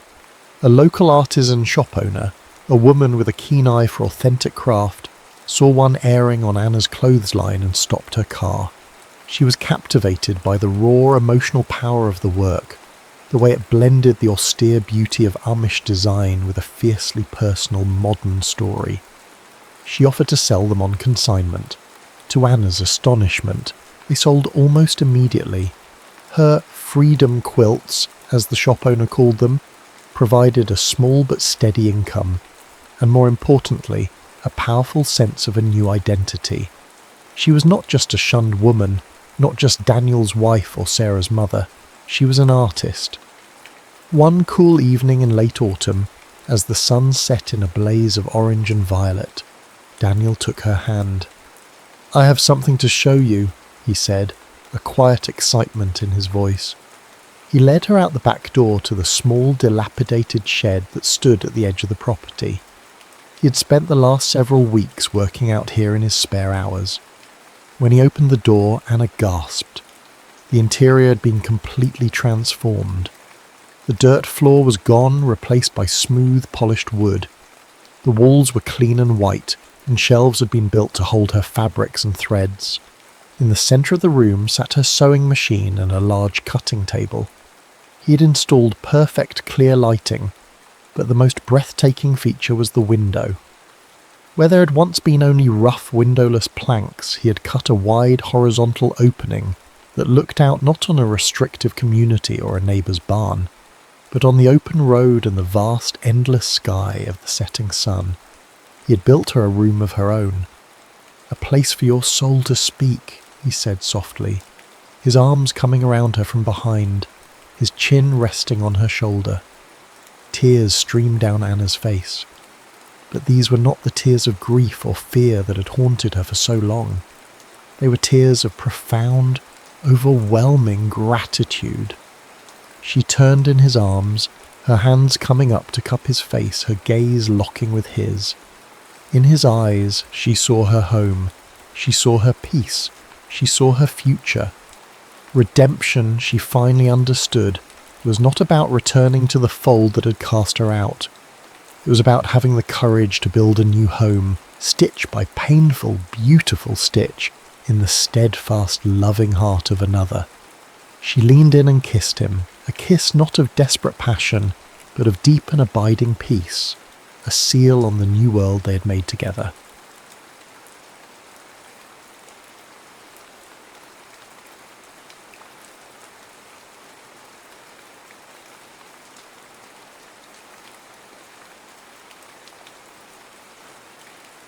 Rosewater and Cornfields. The old farmhouse did not measure time in hours, but in heartbeats. It was a living museum of their love, a reliquary built of shiplap and fieldstone, each object within its walls saturated with the 63 years Thomas and Margaret had shared. The morning light, honeyed and slow, streamed through the kitchen window, illuminating the worn grooves in the great oak table, a topography carved by the brush of their hands over a lifetime of meals, arguments and reconciliations. The air smelled of freshly brewed coffee, a scent so familiar it was part of his own blood. Yet beneath it, Thomas strained for something more elusive, the ghost of the rosewater Margaret had always worn, a fragrance now as faint and fleeting as the memories she kept locked away from him. The atmosphere was one of sacred, aching nostalgia, a silence that was not empty, but filled with the echoes of a million forgotten conversations. Thomas, at 81, moved through this sanctuary with the gentle reverence of a curator. His hands, gnarled by a life of wrestling with the stubborn Iowa soil, were now tasked with a more delicate, more desperate work, the preservation of a shared soul. Every gesture was a quiet battle against the slow, creeping erasure of his wife. He was the sole keeper of their world, and the weight of that responsibility was a physical ache in his chest, a crushing accumulation of all the small things she no longer knew. And then there was Margaret. She was turning 80 today. A queen in a faded, foggy kingdom, she sat in her armchair by the window, her gaze lost somewhere in the shimmering green of the cornfields. Her beauty had not deserted her, it had simply softened, like a photograph left in the sun. The sharp wit in her eyes had been replaced by a placid confusion, a frustrating veil he could not pierce. Her vulnerability was a constant sharp pain in his heart, most pronounced in those terrible moments when she seemed to be reaching for a thought, her hands clenching the worn chintz of the chair, her brow furrowed in a silent, agonizing struggle before the fog rolled back in, reclaiming her. He brought her a mug of coffee, sweetened with 2 sugars and a splash of cream, just as she'd liked it since 1962. "Here you are, my love," he said, his voice a low, steady murmur. She took it without looking at him, her fingers wrapping around the warm ceramic by rote. There was no recognition, no thank you. There rarely was. He did not expect it, yet the absence of it was a tiny death he experienced a dozen times a day. He sat at the table, his own mug warming his palms, and watched her. The silence stretched, filled only by the ticking of the grandfather clock in the hall, a wedding gift from her parents, and the soft sigh of her breath. He began to hum, a low, tuneless sound at first, then coalescing into a melody. It was their song, a simple tune from a long-ago film they'd seen on their 3rd date, the one where he had finally worked up the courage to kiss her as they walked home under a canopy of stars. "Dream, when you're feeling blue," he hummed it every morning. It was a prayer, a ritual, an incantation. He wasn't merely hoping for a reaction. He was performing an act of remembrance, an offering to the woman who was both here and not here. He laid the memory at her feet, hoping she might stoop to pick it up. Her fingers, which had been restlessly picking at a loose thread on the arm of her chair, stilled. Thomas's breath caught in his throat. He kept humming, his heart a frantic drum against his ribs. It was happening. For a single breathtaking second, the placid vacancy in her blue eyes dissolved. The fog thinned, and through it, a flicker of light, of pure undiluted recognition, ignited. Her gaze shifted from the window and found his.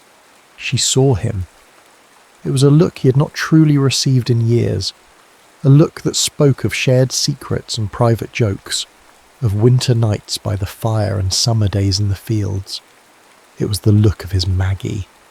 The connection held for a heartbeat, a fragile, shimmering bridge thrown across a vast and silent canyon.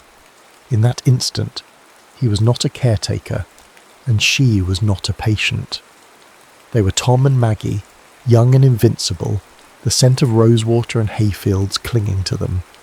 Then, as quickly as it had come, it was gone. The light in her eyes extinguished, the fog rolled back, thick and impenetrable. Her gaze slid past him, back to the indifferent green of the corn. Her fingers resumed their anxious picking at the thread. The moment's absence was more profound than the years of emptiness that had preceded it. It left him breathless, hollowed out. But as the shock subsided, something else rushed in to fill the void. A fierce, terrifying hope. It was a dangerous, seductive thing, this hope. It promised a miracle while threatening a deeper devastation if it proved false. But as he sat there, the melody still a ghost on his lips, he knew he would cling to it. That single flicker had been enough. It was a spark in the darkness, and for the first time in a very long time, Thomas felt the warmth of the sun. By midday, the quiet farmhouse was transformed. The air, once heavy with nostalgic silence, now thrummed with the vibrant, chaotic symphony of family. Cars lined the gravel drive, and the screen door slapped open and shut as children and grandchildren and great-grandchildren spilled into the house, their voices a testament to the life Thomas and Margaret had built from nothing but love and stubborn Iowa dirt. They brought with them the sense of perfume and grass stains, the bright colours of summer dresses, and the boisterous energy that for years had been the lifeblood of this home. Margaret sat in her usual chair, a bewildered monarch at the centre of a swirling court. She accepted hugs with a placid smile, her eyes uncomprehending, but her spirit seemingly calmed by the sheer volume of affection surrounding her. Thomas moved through the crowd, a gentle anchor in the joyful storm, his gaze constantly returning to her, gauging her comfort, her peace. His granddaughter Sarah, a young woman with Margaret's fiery red hair and stubborn chin, came to his side. She touched the small tarnished silver locket that always rested against his chest. "Grandpa, you've worn this forever. I don't think I've ever heard the story behind it." Thomas's hand went to the locket, his thumb tracing the intricate floral engraving, now smoothed by the passage of decades. A slow smile spread across his face, crinkling the corners of his eyes. He didn't just say it was a gift. He drew the whole family into the telling, his voice warm and rich with the texture of memory. "It was the summer of '61, he began, and the room quieted, the younger generation drawn in by the rare promise of a story. Your grandmother decided we needed a proper romantic picnic. She packed a basket with fried chicken, potato salad, the works. We went down to Miller's Creek, but Maggie, well, she was never one for logistics. She'd packed the blanket right at the bottom, under everything else." He chuckled, a sound like rustling leaves. "So we're pulling everything out, balancing plates on our knees, when this big old bullfrog, must have been the king of all frogs, decides to take a flying leap straight into the bowl of potato salad, sent it flying everywhere, all over my shirt, in her hair." Laughter rippled through the room. "I was so mad," Thomas continued, his eyes distant, seeing not his family, but a grassy creek bank 60 years in the past. And then I looked at her, and she was laughing, not just a little giggle, she was howling this big, beautiful, unladylike snort, with potato salad dripping from her earlobe. And in that moment I knew her laughter was the most beautiful sound I would ever hear in my life. The next day she gave me this, said it was to remember that a little chaos was good for the soul." He looked over at Margaret, his voice dropping to a whisper meant only for her. She was right, wasn't she, my love? Later, as the party preparations reached their peak, it was time to help Margaret dress. This was a daily ritual, but today it felt like a sacrament. He led her gently to their bedroom, the same room where they had slept side by side for over 60 years, the scent of her rosewater and his Old Spice still clinging to the curtains. He had laid out a dress of soft lavender, a colour he'd chosen specifically, remembering the wild lilacs that had bloomed with impossible fervour on their wedding day. As he helped her arms into the sleeves, his movements were slow, practiced, and full of a tenderness that transcended the simple mechanics of the task. He began to murmur the story of that day to her, a one-sided conversation that was nevertheless a profound act of connection. "The church was so hot," he whispered, his fingers finding the small pearl buttons at her back. "Your father was sweating right through his suit, but you looked so cool, so beautiful, like you'd just stepped out of a garden." He fastened the first button. "You almost tripped on your way down the aisle, remember? On a loose floorboard. You grabbed my arm and you squeezed it so tight." Another button. "And when the preacher asked if you'd take me, you said, 'Well, I've come this far,' and everyone laughed. You always knew how to break the tension, Maggie." His words were an affirmation, a quiet insistence that he still saw the fiery, laughing bride she had been, the woman who lived so vividly inside the quiet, fragile shell before him. He was dressing not just her body, but her history, clothing her in the warmth of their shared past. His meticulous acts of love continued throughout the afternoon. He found the specific Waterford crystal vase her mother had given them, the only one she ever allowed to hold sunflowers, and arranged a bright, explosive bouquet on the mantelpiece. When his daughter brought out the strawberry pie for dessert, he insisted on tasting the filling. He pursed his lips, shook his head, and disappeared into the kitchen, returning with a lemon. He squeezed a final, precise amount of juice into the bowl. "There," he declared, Now it's just the way she liked it, a little tart to cut the sweet. These were not chores. They were the physical language of their romance, the grammar of his devotion. The sensory details accumulated, the brilliant yellow of the sunflowers, the sweet and tart scent of the pie, the joyful noise of family, the soft texture of her lavender dress beneath his hand as he guided her back to her chair. He was consciously, desperately trying to build a bridge of sensation, a pathway back to her. He was willing this combination of sight and sound and taste and touch to be the key that would finally unlock the door to her mind. It was a desperate internal plea, a lover's prayer whispered not to God, but to the very universe they had created together, within the four walls of their home. The party swelled to a crescendo of warmth and affection. The great oak at the front of the house, the same tree under which they had exchanged their vows, cast long, benevolent shadows across the lawn as the sun began its slow descent. Inside, the air was thick with love, a palpable force generated by 3 generations of a family built on the bedrock of Thomas and Margaret's union.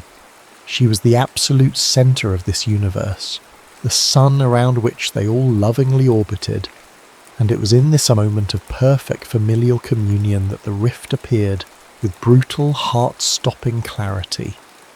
One of the great-grandchildren, a boisterous 4-year-old named Leo, let out a sudden, joyful shriek as he won a game of tag, his voice cutting through the gentle hum of conversation like a shard of glass. Margaret flinched as if struck. Her body went rigid in her chair, her placid expression shattering into a mask of pure, primal fear. Her hands flew up to her face, and a small wounded sound escaped her lips. The sudden noise had breached the walls of her fog, not with a key, but with a battering ram, leaving her exposed and terrified. The family's chatter died instantly. A hush fell over the room. Thomas was at her side in a heartbeat, his hand reaching for hers. "It's all right, Maggie. It's just the children playing. You're safe, my love." But the true heartbreak was yet to come. She pulled her hand away from his touch. Her terrified gaze swept the room of familiar loving faces, her children, her grandchildren, and saw only a crowd of strangers. And then, her eyes, wide and pleading, landed on Thomas. She looked directly at the man who had loved her for more than 6 decades, the keeper of her soul, and saw a threat. Her face, a mask of confusion, conveyed a single desperate question to a stranger. "Can you help me?" For that one visceral instant, he was erased from their world. He was not her husband and not her protector, not her Tom. He was just another part of the overwhelming, frightening chaos from which she needed rescue. The blow was more powerful than any physical assault. It struck him in the very core of his being, extinguishing the fragile hope that had kindled that morning. The love he offered, the lifetime of devotion he poured out every single day, had been returned to sender, address unknown. He felt 100 eyes on him, filled with pity and sorrow. He couldn't breathe.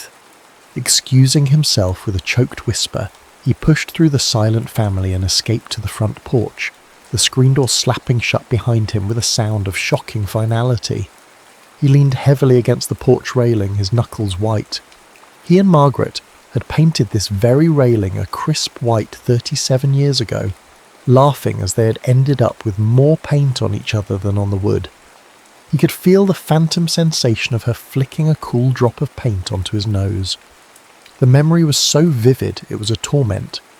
He looked out at the great oak, its leaves rustling in the evening breeze, a silent witness to their vows, in sickness and in health. He had understood the words then, of course, but he had not understood their weight, their shape. He had imagined a sickness he could fight, a tangible enemy he could stand against. Not this slow, cruel dissolution, not this unbearable solitude of being the sole keeper of those vows. He was surrounded by the evidence of their shared life, the porch swing where they'd watched thunderstorms roll in, the garden where she'd coaxed roses from the stubborn clay, The fields he'd worked until his body ached, all for her, for them. But with her gone, truly gone from him in that terrible moment inside, the world he had built felt like a hollow stage set. The meaning had been stripped away, leaving only painted wood and empty fields. A profound, aching weariness settled over him, heavier than all his 81 years. It was a crisis of faith, not in God, but in the meaning of his own promise.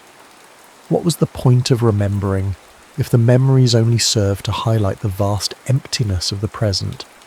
What was the purpose of a love that was offered constantly but could no longer be received?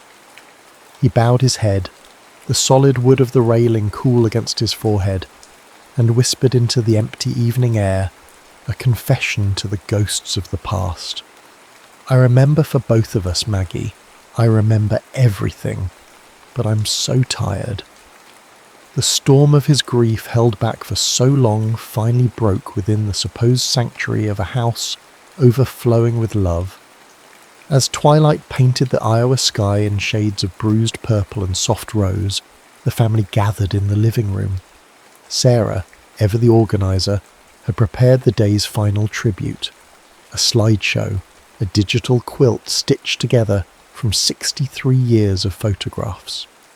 The lights dimmed, and the projector whirred to life. Images flickered across the portable screen set up against the far wall. A black and white photo of an impossibly young Thomas in his army uniform, his arms slung possessively around a beaming, red-lipped Margaret.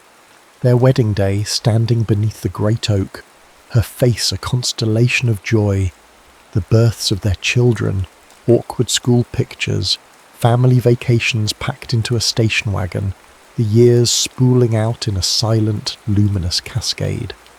Thomas sat beside Margaret, holding her hand. Her fingers lay limp and unresponsive in his. She stared at the screen with the same vacant placidity she had worn all day, the images of her own life failing to penetrate the fog. Thomas watched, his heart a dull, heavy stone in his chest. Each happy photo was a fresh torment, a reminder of the stranger now sitting beside him. Then the final picture appeared, a recent one, taken last fall. Thomas and Margaret on the porch swing, his arm around her, her head resting on his shoulder. It was a portrait of enduring love, but also of profound loss. As the image held on the screen, music began to drift from the small speaker Sarah had set up. It was their song. Dream. When you're feeling blue. Thomas closed his eyes, the melody a sweet agony. He felt a faint pressure on his hand. He opened his eyes and looked down. Margaret's fingers were curled around his, not a twitch, but a definite, gentle grasp. He looked at her face. The slackness was gone. Her brow was furrowed, her lips parted slightly. She was listening. The music was reaching her, winding its way through the tangled pathways of her mind. And then she turned her head, her gaze leaving the screen and finding his in the dim, flickering light. Her eyes were clear. The fog was gone. "Tom," she said. It was not the whisper of a ghost. It was her voice, the rich, warm timbre he thought he had lost forever. The melody that had been the soundtrack to his entire adult life. The sound of her saying his name, his real name, struck the air with the force of a thunderclap. Time stopped. The whir of the projector, the quiet sniffles of his children, the chirping of crickets outside, it all vanished. There was only the sound of his name in her voice and the impossible, undeniable clarity in her eyes. In that moment, love, pure and timeless, confronted the cruel chaos of the disease, and it won. What followed was not a miracle, but a resurrection. For 2 hours, Margaret was home. It wasn't a fragile, flickering presence. It was a cascade of impossibly specific, beautiful moments. She reached up and touched a small silvery scar on his jawline. "The old Johnson tractor," she whispered, her fingers tracing the mark. "I told you that clutch was tricky." She looked across the room at their son David and his wife. "Ella," she said, her voice strong, That colour blue suits you. You should wear it more often." Ellen burst into tears. Margaret's gaze found her daughter, Kate. "Is that old diary of yours still tucked away in the loose floorboard under your bed?" Kate could only nod, sobbing openly. These details were not vague recollections. They were the hard, undeniable currency of a shared life, irrefutable proof that it was her. She was here. Finally, she turned back to Thomas. "Will you dance with me, Tom?" He could barely breathe, but he managed to nod. He helped her to her feet, and as their family watched in stunned, reverent silence, he led her to the centre of the room. He put his hand on her waist, and she put hers on his shoulder. Their other hands clasped, fingers interlacing in a familiar, perfect fit. The slideshow was over, but Sarah, sensing the sacredness of the moment, had started the song again. They began to move, a slow, shuffling dance that was the ultimate, holy consummation of their life together. It was a conversation held in touch and memory. His hand found the familiar, perfect curve of her back. Her head settled into the hollow of his shoulder, as if it were a space carved out by God for that exact purpose. He could feel the warmth of her breath against his neck, smell the faint, clean scent of her hair. This was not the tentative, careful way he held her now when helping her walk. This was the way he had held her at their wedding, their children's weddings, in the kitchen on 1,000 random Tuesday nights. This physical reunion, steeped in the quiet reverence of a love that had weathered all storms, was a wordless renewal of their vows. He felt the tension and weariness of the last few years drain out of him, replaced by a profound, soaring joy. He was not a caretaker. He was a husband. He was seen, known, and cherished. He finally understood that his long, weary vigil had not been a burden. It had been the most romantic act of his life. He was the guardian of her soul, and he had kept it safe until she could find her way home to it. The song ended. They stood motionless in the centre of the room. She slowly lifted her head from his shoulder and looked up at him, her eyes as clear and bright as they had been on the day they met. A small wry smile played on her lips, a look he knew as well as his own reflection. "See," she whispered, her voice full of a gentle, loving admonishment. "I told you I wasn't going anywhere." The miracle did not end with a sudden, cruel finality. Margaret's light did not switch off. Instead, it receded slowly, gently like a tide at sunset, leaving behind the iridescent, priceless shells of new memories on the shore of their lives. For another hour she sat with them, her presence a soft, warm glow. Her sentences grew shorter, her focus softer, but the fear was gone, replaced by a deep and abiding peace. When she finally drifted back into the quiet of her own mind, it was with Thomas's hand in hers, a faint, contented smile on her lips.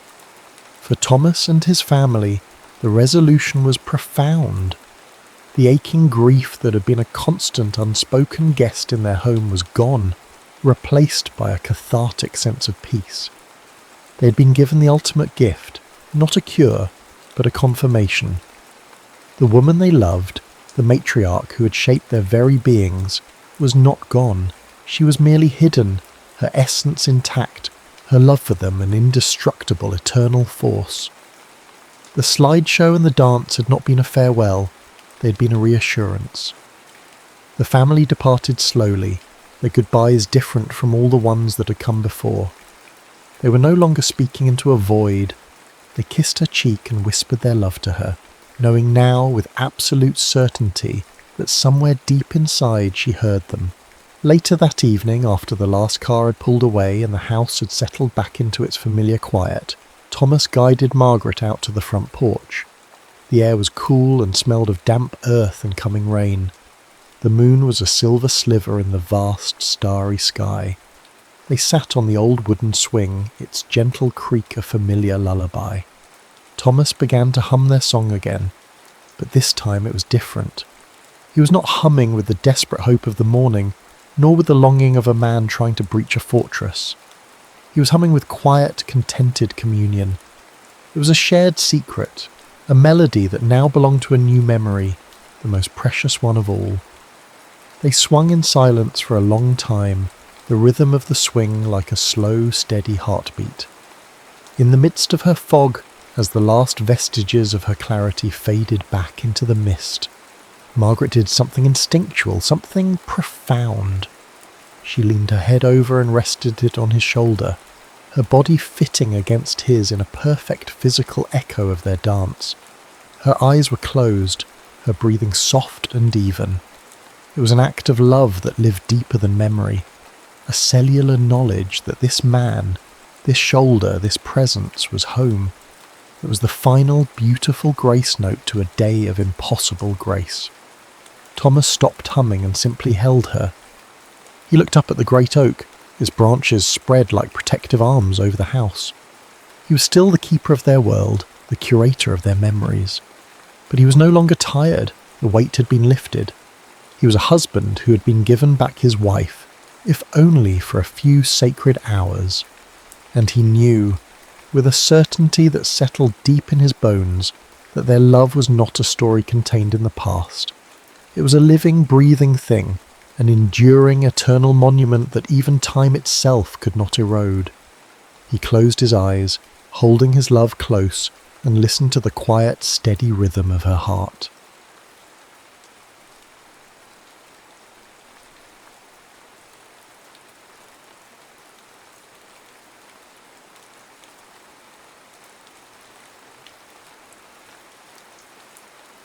Steps unfinished. The grand ballroom of the Kiev Palace of Culture was a ghost of its former self, a cavern of fading Soviet-era grandeur, where the ghosts of apparatchiks had been replaced by the fierce, nascent dreams of children.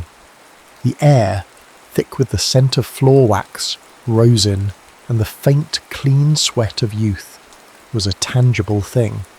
Sunlight, the colour of pale honey, streamed through towering arched windows, catching the dust motes as they danced over the parquet floor like a galaxy of tiny captured stars. The mirrors that lined the walls were vast, but their silvered surfaces were tarnished at the edges, reflecting a slightly distorted, dreamlike version of the world within, a world of disciplined bodies and untamed ambitions. In this world, Anya, at 10, was a small, fierce flame. She was tiny for her age, a slip of a thing with a coil of dark hair pinned tightly at the nape of her neck and eyes that burned with a light far too old for her years. She danced with a desperate razor-sharp precision, each movement economical and perfect. Her family had sacrificed everything for these lessons. Her talent was their only currency, their only hope for a life beyond the grim grey blocks of their neighbourhood. Every extension of her leg, every arch of her back was a testament to their unwavering faith and her relentless drive. She was a lonely child, set apart by the intensity of her focus, a girl who understood sacrifice better than friendship. Dima, at 11, was her opposite. He was tall for his age, with a natural, languid grace that made him seem boneless. The weight of legacy rested on his slender shoulders. His parents were decorated champions, their medals and trophies lining the shelves of their apartment like a shrine to a glorious past. He felt the silent pressure of their expectations, the unspoken command to follow in their footsteps, to carry the family name to even greater heights.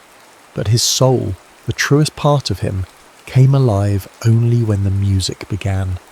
In the heart of the melody there were no expectations, no legacies, only the pure, unadulterated joy of rhythm and movement. He too was lonely, trapped in a gilded cage of his parents' making, his own dreams a secret he kept locked in his heart. Their coach, Madame Elena, a stern former champion whose face seemed carved from granite, clapped her hands, the sound echoing like a gunshot in the cavernous room. "Anya, Dima, she commanded, her voice brooking no argument. "You will dance together, the passo doble." A murmur went through the other dancers. The passo doble was a dance of fire and passion, a bullfight set to music. It required a connection, a chemistry that could not be faked. Anya and Dimmer had never danced together before. They were the two most promising students in the academy, but their styles were so different, their energies so seemingly opposed. They took their positions, their hands meeting for the first time. Anya's small hand was swallowed in Dimmer's larger one. She looked up at him, her dark eyes challenging, and he looked down at her, his grey eyes calm and steady. In that first touch, a jolt of recognition passed between them, a silent acknowledgement of the shared loneliness, the shared hunger that lay hidden beneath their carefully constructed exteriors. The first notes of the music, a dramatic, almost violent flourish of trumpets and guitars, sliced through the air, and then the world fell away. It was not practice. It was a duel, a challenge, a conversation held in a language older than words. Dimmer was the matador, his movements bold and commanding, his body a study in controlled power. Anya was the cape, a flash of scarlet and gold flowing and elusive, her every move a response to his. A taunt, a promise, that they moved as a single entity, their bodies speaking to each other with an intimacy that was shocking in its immediacy. The other dancers, one by one, stopped their own practice, their mouths slightly agape, their eyes wide with a mixture of envy and awe. Madame Elena, her arms crossed over her chest, her face a mask of professional inscrutability, felt a rare, unfamiliar stirring of emotion in her chest. The music swelled, the rhythm grew more complex, the story they were telling more intense. Dimmer led, Anya followed, but it was a partnership of equals, a dance of two souls recognizing each other in the heart of the music. For those few breathtaking minutes, there was no past, no future, only the electric present, the shared breath, the sweat that beaded on their foreheads, the heat that radiated from their bodies. The air crackled with a possibility that was as undeniable as it was unbeacon. When the final crashing chord of the music faded, they stood frozen, their bodies still entwined, their chests heaving, their eyes locked in a gaze that was far too profound for their tender years. The silence in the ballroom was absolute, a sacred space carved out by the magic they had just created. Then, as if waking from a dream, Dimmer slowly released Anya's hand. The spell was broken, but the spark, the undeniable, almost fated spark of chemistry, had been ignited.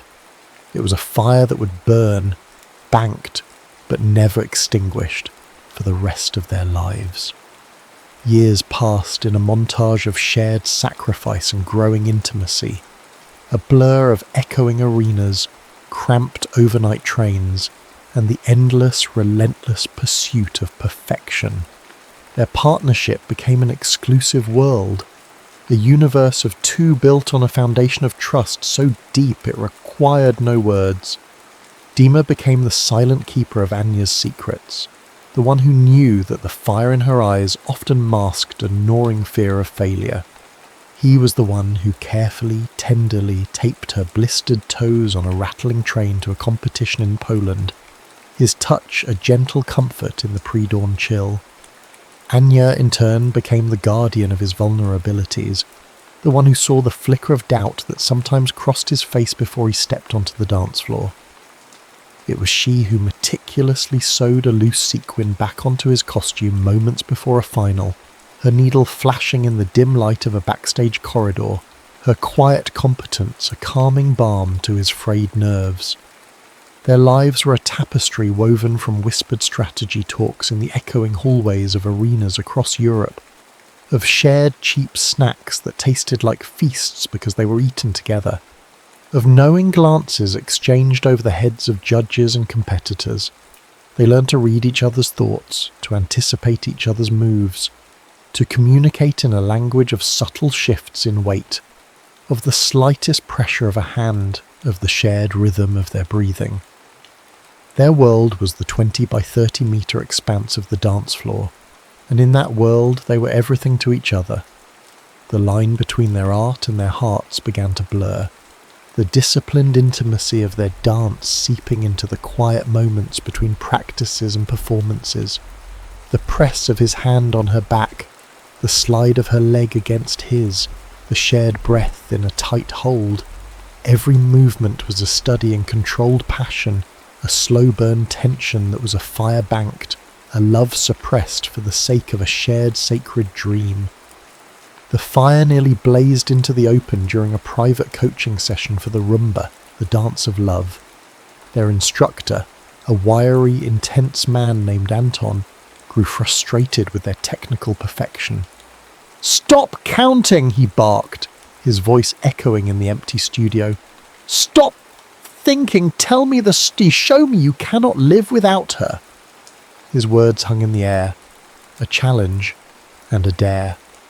Dima, goaded, looked into Anya's eyes, and for one breathtaking minute they dropped the technique, the steps, the counts, and danced only for each other.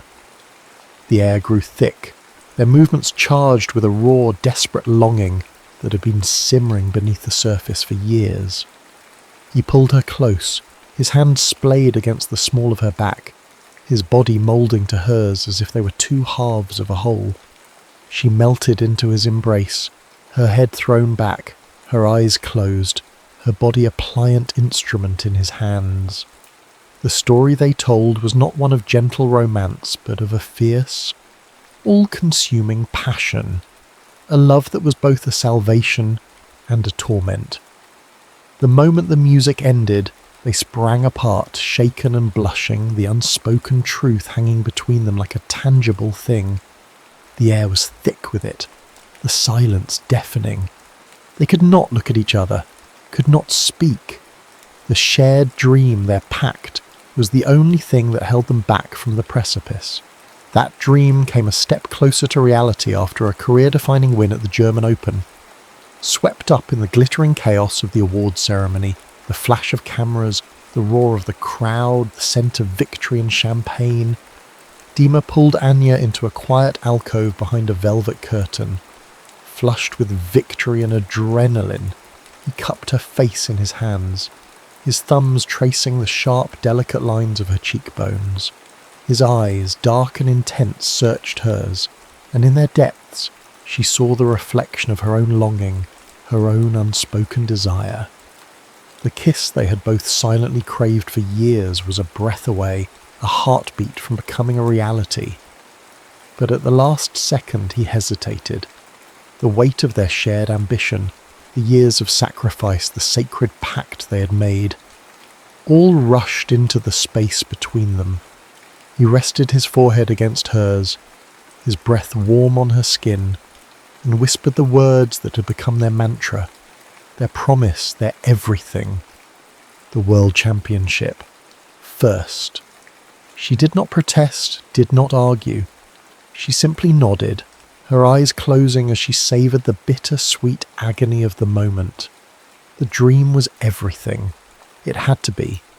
And so they turned away from the precipice, their hands clasped together, their hearts beating in unison, and walked back into the glittering light, their love a secret fire that would continue to burn, fueling their journey to the top.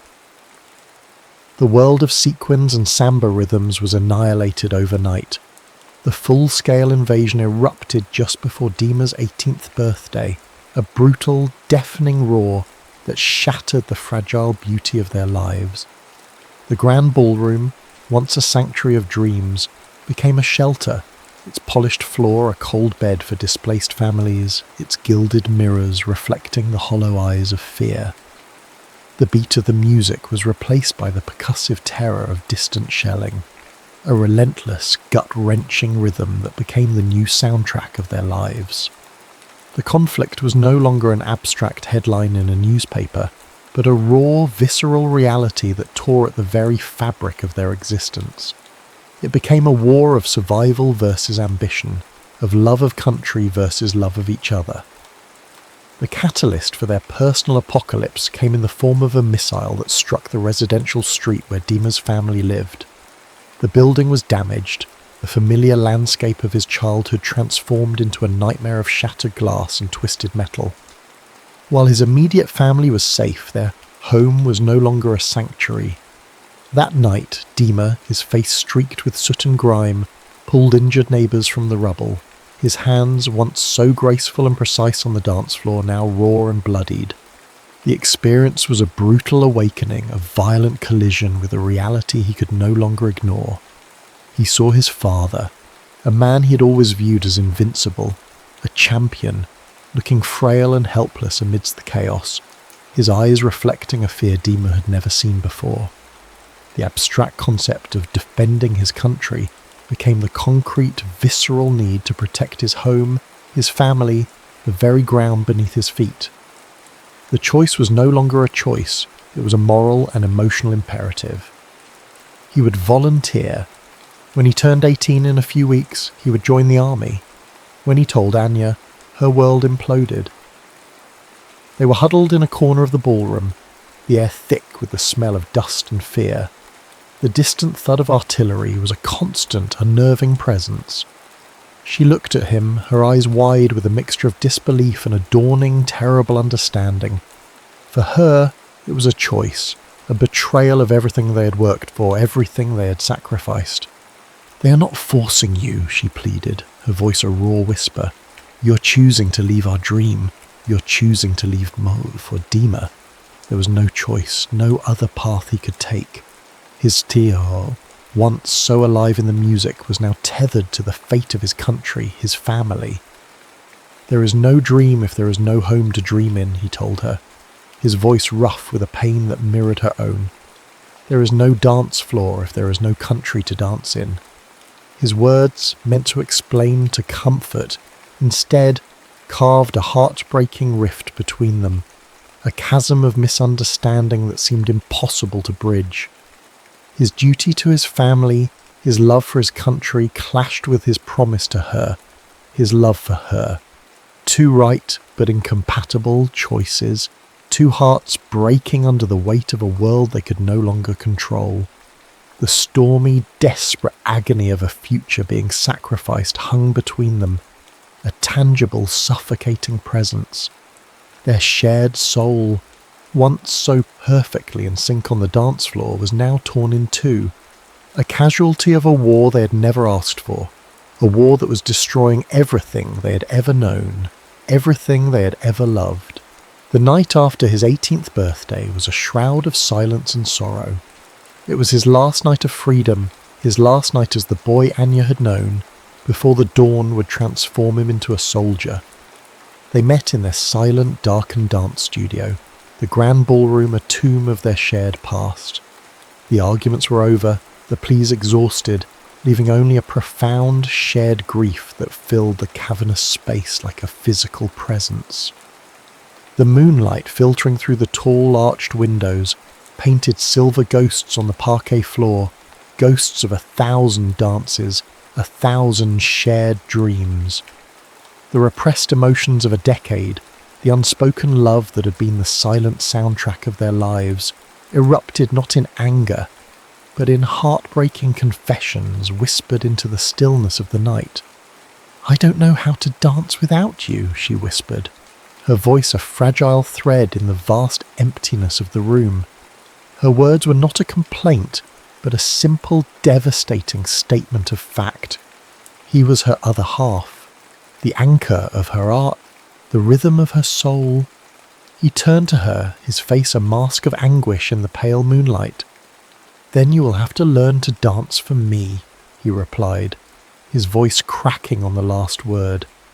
It was not a command, but a plea, a last will and testament. He was consciously entrusting their entire shared history, their future, into her hands, making her the sole guardian of the life they were supposed to live together. "Dance for us both," he whispered, his hand finding hers in the darkness, his fingers lacing through hers, a desperate final connection.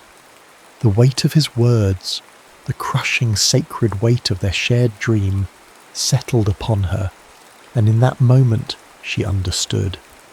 Her love was no longer a secret to be managed. a fire to be banked, but the defiant fuel for her survival, for his legacy. Among the ghosts of their 1,000 dances, in the hallowed space that had been their sanctuary, they made love for the first and only time. It was a desperate, profound claiming, a final, sacred act of communion. Each touch was a memory being forged against the cold certainty of loss, each kiss a promise whispered into the darkness. There was a raw spiritual depth to their intimacy, a fusion of terror, grief, and incandescent love. It was a fierce and vulnerable attempt to say what words never could, a desperate act of rebellion against the fate that was tearing them apart. His hands, once so sure and steady on the dance floor, now trembled as they explored the soft, secret curves of her body, his touch a mixture of reverence and a desperate, possessive hunger. She responded with a raw, untamed passion of her own, her body a canvas for the emotions that had been suppressed for so long. There was no artifice, no technique, only the pure, unadulterated language of two souls merging, two hearts breaking, two bodies clinging to each other in a final, desperate embrace. It was a love that was as beautiful as it was tragic, as pure as it was doomed. In making his impossible choice, Dima found a sliver of peace, a fragile, fleeting sense of solace in the knowledge that their life's work would not die even if he did, and Anya, in accepting the sacred, crushing weight of their shared dream, found a new, terrible strength, a reason to survive, a reason to dance. As a refugee in Italy, Anya was a ghost. The vibrant, passionate girl who had lived and breathed for the dance was gone, replaced by a hollow-eyed wraith who moved through the world as if in a dream. The dance floor, once her sanctuary, was now a torment, each note of music a painful reminder of a life that was no more. For a year she did not dance, she could not. The music was silent within her, her body a stranger to the rhythms that had once been its lifeblood. Then the news arrived, a clinical, devastating blow delivered in a crisp official envelope. Dima was killed near Bakhmut. The words were a knife to her heart, a final, brutal severing of the thread that had connected her to her past. Grief hollowed her out, leaving a vast, aching emptiness in its wake. But in the desolate landscape of her sorrow, his last words began to echo, a faint, insistent whisper that grew into a roar, "Dance for us both." His words became her resurrection. She found a new partner, a patient, powerful Italian named Marco, a man with sad eyes who understood that he was only dancing with half of her soul. He did not try to fill the empty space beside her, did not try to replace what had been lost. He simply offered her his strength, his support, his unwavering belief in the power of her art. And so Anya returned to the world of competitive dance, her movements infused with a new depth, a tragic, breathtaking beauty that silenced audiences and brought tears to the eyes of judges. The World Championship Finals. The roar of the crowd was a distant ocean, the glittering lights of the arena a blur. As she took her final bow, the victor, she held the trophy to her chest, its cold, hard weight a tangible symbol of a promise kept, a dream realized. Later, during the victor's exhibition dance, she dismissed Marco with a gentle, grateful smile. She approached the orchestra conductor and whispered a request. The first familiar notes of their rumba, the dance of love, filled the arena, a sweet, poignant melody that was both a celebration and a lament. She danced it alone, her eyes closed, her arms cradling an invisible partner. The audience was mesmerized, held captive by the raw, heartbreaking beauty of the moment. They were witnessing something holy, a love that transcended death, a dance that was a prayer, a tribute, a final, defiant act of love. As the final note faded, tears streamed down her face, a silent, cleansing river of grief and love and triumph. And in the hushed silence of the vast arena, she whispered to the empty space beside her, the space that would always be his, Mies Mowgli. We made it.